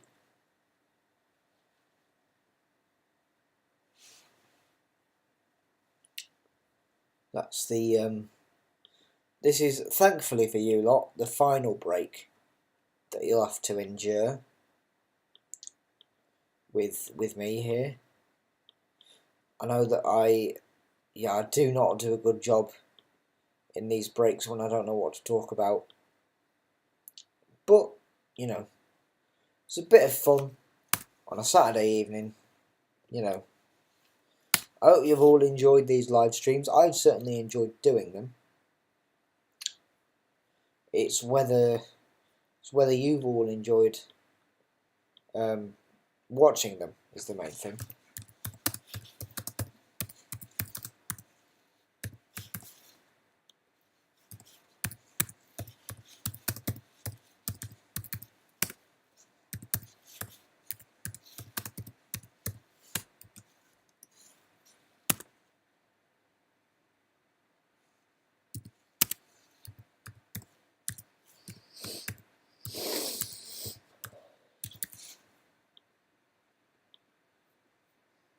Right. As we go to the final stretch of the match, for those of you just joining us, we have seen Rob Cross pull out a 4-2 lead against Stephen Bunting in this final. Stephen Bunting had an opportunity to level up, to make it 3-all, couldn't quite find the trebles he needed, and Rob Cross only needed 1 dart at top to clear the whole thing off. It is quite the final so far. Again, great calibre of play from both men throughout this tournament, but I knew as soon as this final was confirmed it would be a very, very difficult one to call. And we've seen flashes of greatness from both guys, more so from Rob so far than from Stephen, but Stephen, I know, has the capacity to come from behind. In the same vein though, Rob Cross seems to also have the ability that once he has a lead, he will run with it. So it's just seeing which guy's tenacity is stronger at this point. A break throw for Stephen would be crucial and would hurt Rob, but as long as Rob can hold his throw, he will then be the Dutch Darts Masters champion. So all kinds of interesting things could happen in the next 20 minutes or so.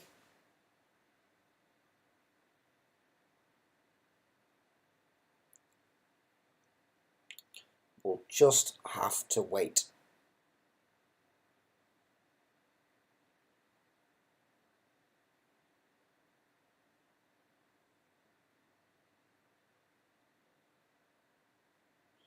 So here we go, part 2 of a brilliant final.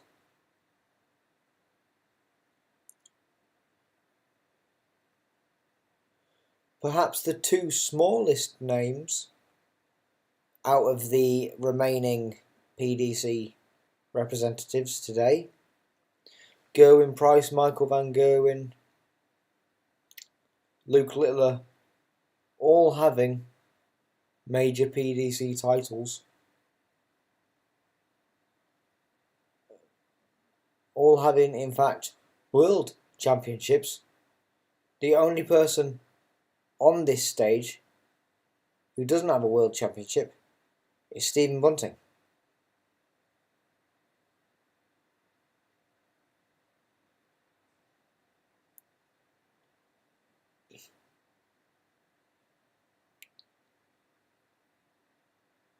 Nathan Aspinall, of course, also didn't have a world title, but he's not here at the moment, suffering a 6-1 defeat to Kevin Dutz.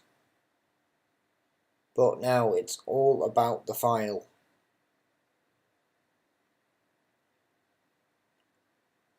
Rob coming in with a 140, could have been a max. Unfortunately, a last awkward stray dart.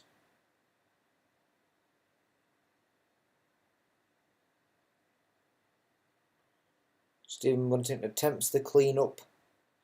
Could have done a better job, but he would have only left the big fish if he'd done so. So I suspect that Rob Cross would have got a chance either way.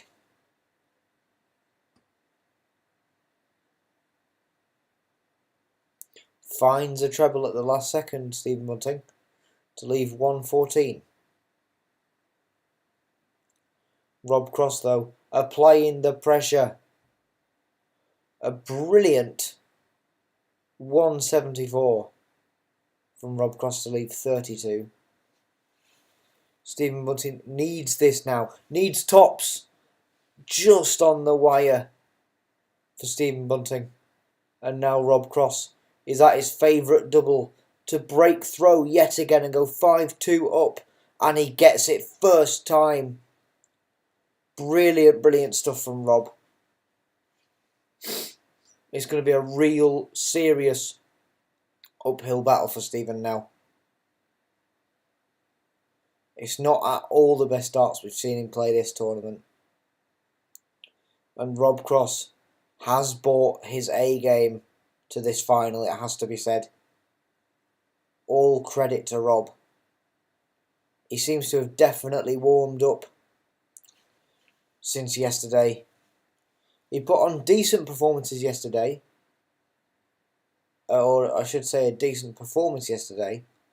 But a very beatable performance.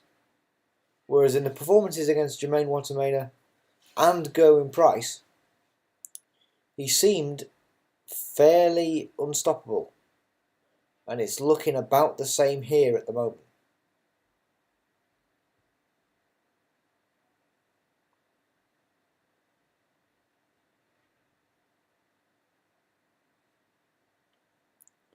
Rob Cross with a rare trebleless visit there.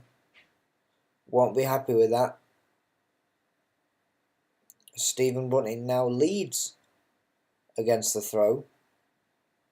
Can't find the treble that he wants, but does leave 161 regardless.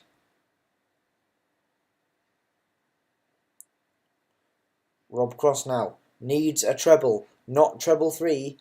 Can't find the treble 19 that he wants. So Stephen will have 2 goes at this. This could be pivotal. Can't find it. Can he set up well? Can't find the treble 19, but it is a setup, leaving 62.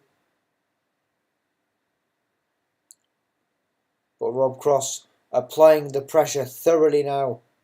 An unfortunate 1-bed diversion. Leaves 97. Stephen Bunting needs 62. Needs double 16. Finds double 16. And it is now 5-3. Giving Stephen Bunting an opportunity to make it 6-4. And begin the stages of a comeback here in this game. Rob Cross with a slightly better checkout percentage than Stephen Bunting. 50 as opposed to Bunting's 43. A nearly 7-point discrepancy in the averages. Rob averaging just below a ton. Well, he was just above a ton until that last visit. Stephen Bunting, though, 140. A 180 would have been ideal, of course. But a 140 is still good. Rob Cross with a very nice, clean 134 there. As Stephen Bunting goes for the 171. And finds it. Brilliant stuff from Stephen Bunting. Leaving 94, I suspect the treble 18 tops route is what he's aiming for there. And he will get more than one go. So, for his second leg on the spin now, an unfortunate diversion into the 4, finds the bullseye, needs tops and gets tops. A brilliant clean-up from Stephen Bunting. But is it too little too late? Not quite, because remember this is a race to 8, not to 7. If this was the semi-final, I'd be saying Stephen was in a fair bit of trouble here. But there is time to claw it back. Easily the best leg of darts we've seen from Stephen Bunting there. Brilliant 12 dart leg. Equals the best we've seen from Rob in this match.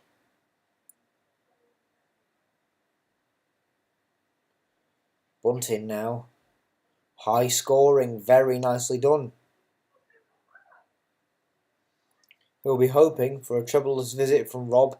He won't get one, as Rob himself goes for the 171.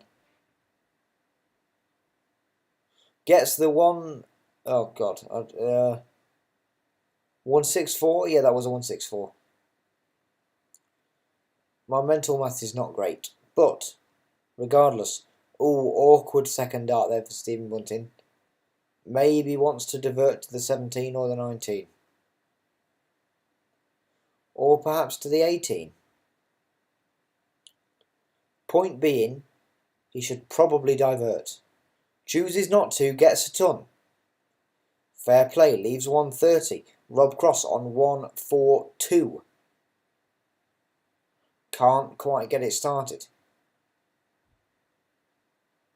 Or clean it up in any meaningful capacity. Does leave 80 though. Which is a very good number. Stephen Bunting needs 130. He can still get this. Needs treble 20 for the bullseye. And he gets it, Stephen Bunting. A fantastic 130 out. Treble 20 for the bullseye after a missed treble 20 on the first dart. Fantastic stuff. And now Stephen Bunting has a real opportunity, levering up the match at 5 legs apiece. Stephen Bunting now has the darts to win the match, ladies and gentlemen. If Stephen Bunting can go 6-5 up, Rob Cross can equalise. Then Stephen Bunting may go 7-6 up. Then Rob may equalise. And we may go to one of those trademark Bunting deciding legs. It all depends if Bunting can hold his nerve.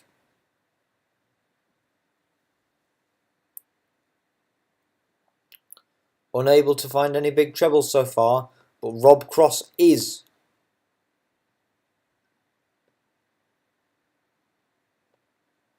Stephen Bunting needs a max. Can't find one. Can he at least find a 140? Can't find a single treble. This puts him in a very precarious position indeed.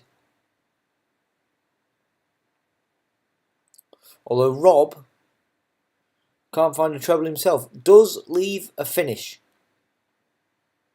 and can set himself up a lot better than Stephen can at this stage. Nice 134 from Bunting. but that will not do much. He's on for it. Rob Cross needs... Oh, he's not... Okay, he's not gone for the 164. Instead, choosing to set up the double 18. Probably the safer route, I have to say. A nice bullseye from Stephen there, though. Leaves a ton. But he may not get the chance. Rob Cross needs double 18 now. Misses twice. Surely he can't miss a third time. No, he doesn't miss a third time. He makes it 6-5 with his darts to go 7-5. Stephen Bunting squandered a massive opportunity there. And I think he knows it as well.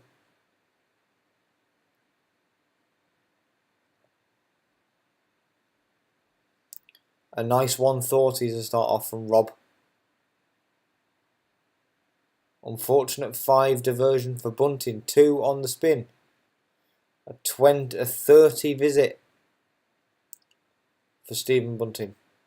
Not what he wants. Rob Cross, on the other hand, despite an unfortunate treble 5, can find one treble 19. But Bunting now has no hope of catching him up immediately. Finds one treble, but it will not be anywhere near enough. Sorry, I'm going to sit back here so I don't get in the camera.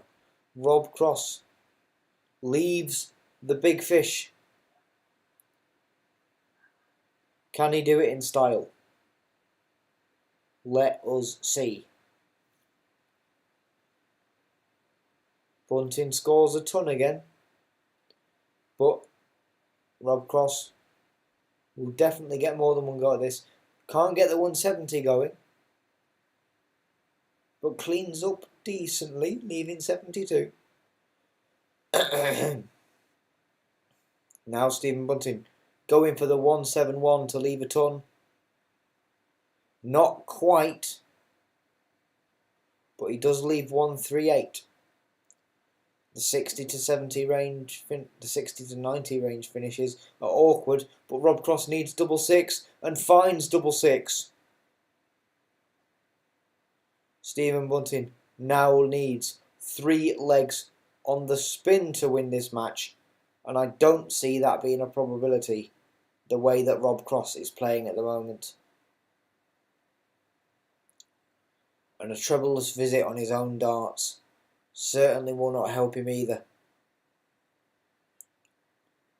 Especially not if Rob Cross is firing in maxes as he has just done. This is a dream start to the leg for Rob Cross. A mere 300 points away from being crowned the Dutch Darts Master 2025. And all Stephen Bunting can do is try, and in this case fail, to find some big trebles. As Rob Cross may be on for a 9. He is still on. Not quite an unfortunate diversion to the 3 marks. I think the 7th unfortunate 9-darter foiled attempts that we've seen so far tonight. A lot of which have come from Rob Cross.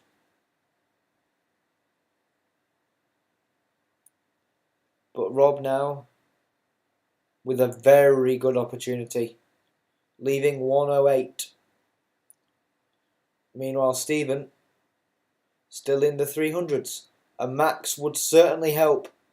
Not quite. Doesn't leave a finish. So, for the match, a 108. Rob Cross to be crowned the Dutch Darts Master. Can't find the first treble.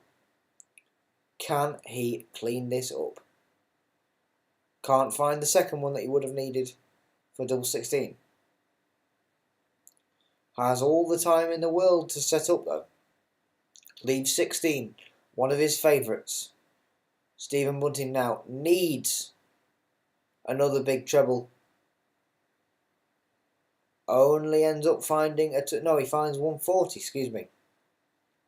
but it may be all over. Rob Cross, double eight, only needs one, and Rob Cross is the Dutch darts master, beating Stephen Bunting 8 legs to 5. What a thrilling match. Stephen Bunting had the chance to go ahead, levelling the game at 5 legs apiece. He had a chance to go 6-5 up and take control of the game. Rob Cross with a brilliant comeback, breaking Stephen's throw and not allowing him any more legs since then, winning 3 legs on the spin to be crowned the Dutch Darts Master 2025.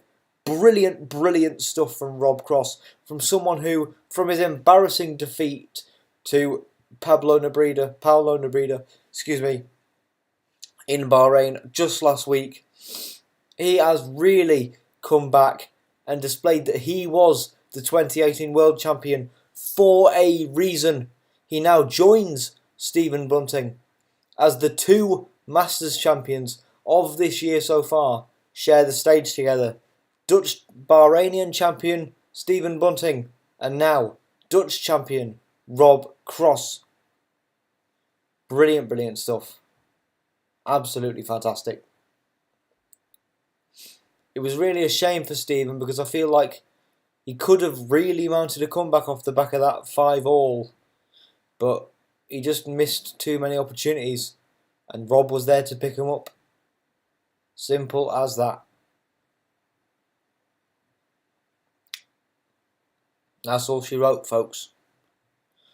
So thank you very much for joining me tonight, everyone. It's been an honour and a pleasure, as it normally is. I don't know if I will stream. I don't know when I will stream. Excuse me. But if I do, I will let you know. And if I do, it will probably be darts. But, you know, it just depends because, as I say, I've got bits of work that I've got to do that require a fair bit of attention. And so whether I can find the time, because obviously I've got to make time for myself as well. And that doesn't necessarily mean streaming or necessarily watching darts. Rob Cross having a bit of trouble with the trophy and how heavy it is there. A very nice looking trophy as well. Stephen Bunting's golden palm tree was very good, but that is also a fairly sturdy trophy, that one. My screen's gone pixelated with the amount of confetti they're throwing out here. But yeah, so the downtime that I have in between work, it's not necessarily always like chilling out and watching darts. But if it is, and when it is, I will let you know because I've had a ton of fun doing this over the last couple of nights. And I hope you have as well. These streams will both be archived so you can watch them back anytime you like. And yeah, I just hope you all have a very good evening. Thank you very much for joining me. And I'll see you again some other time. So all the best everyone. And have a great rest of your weekend.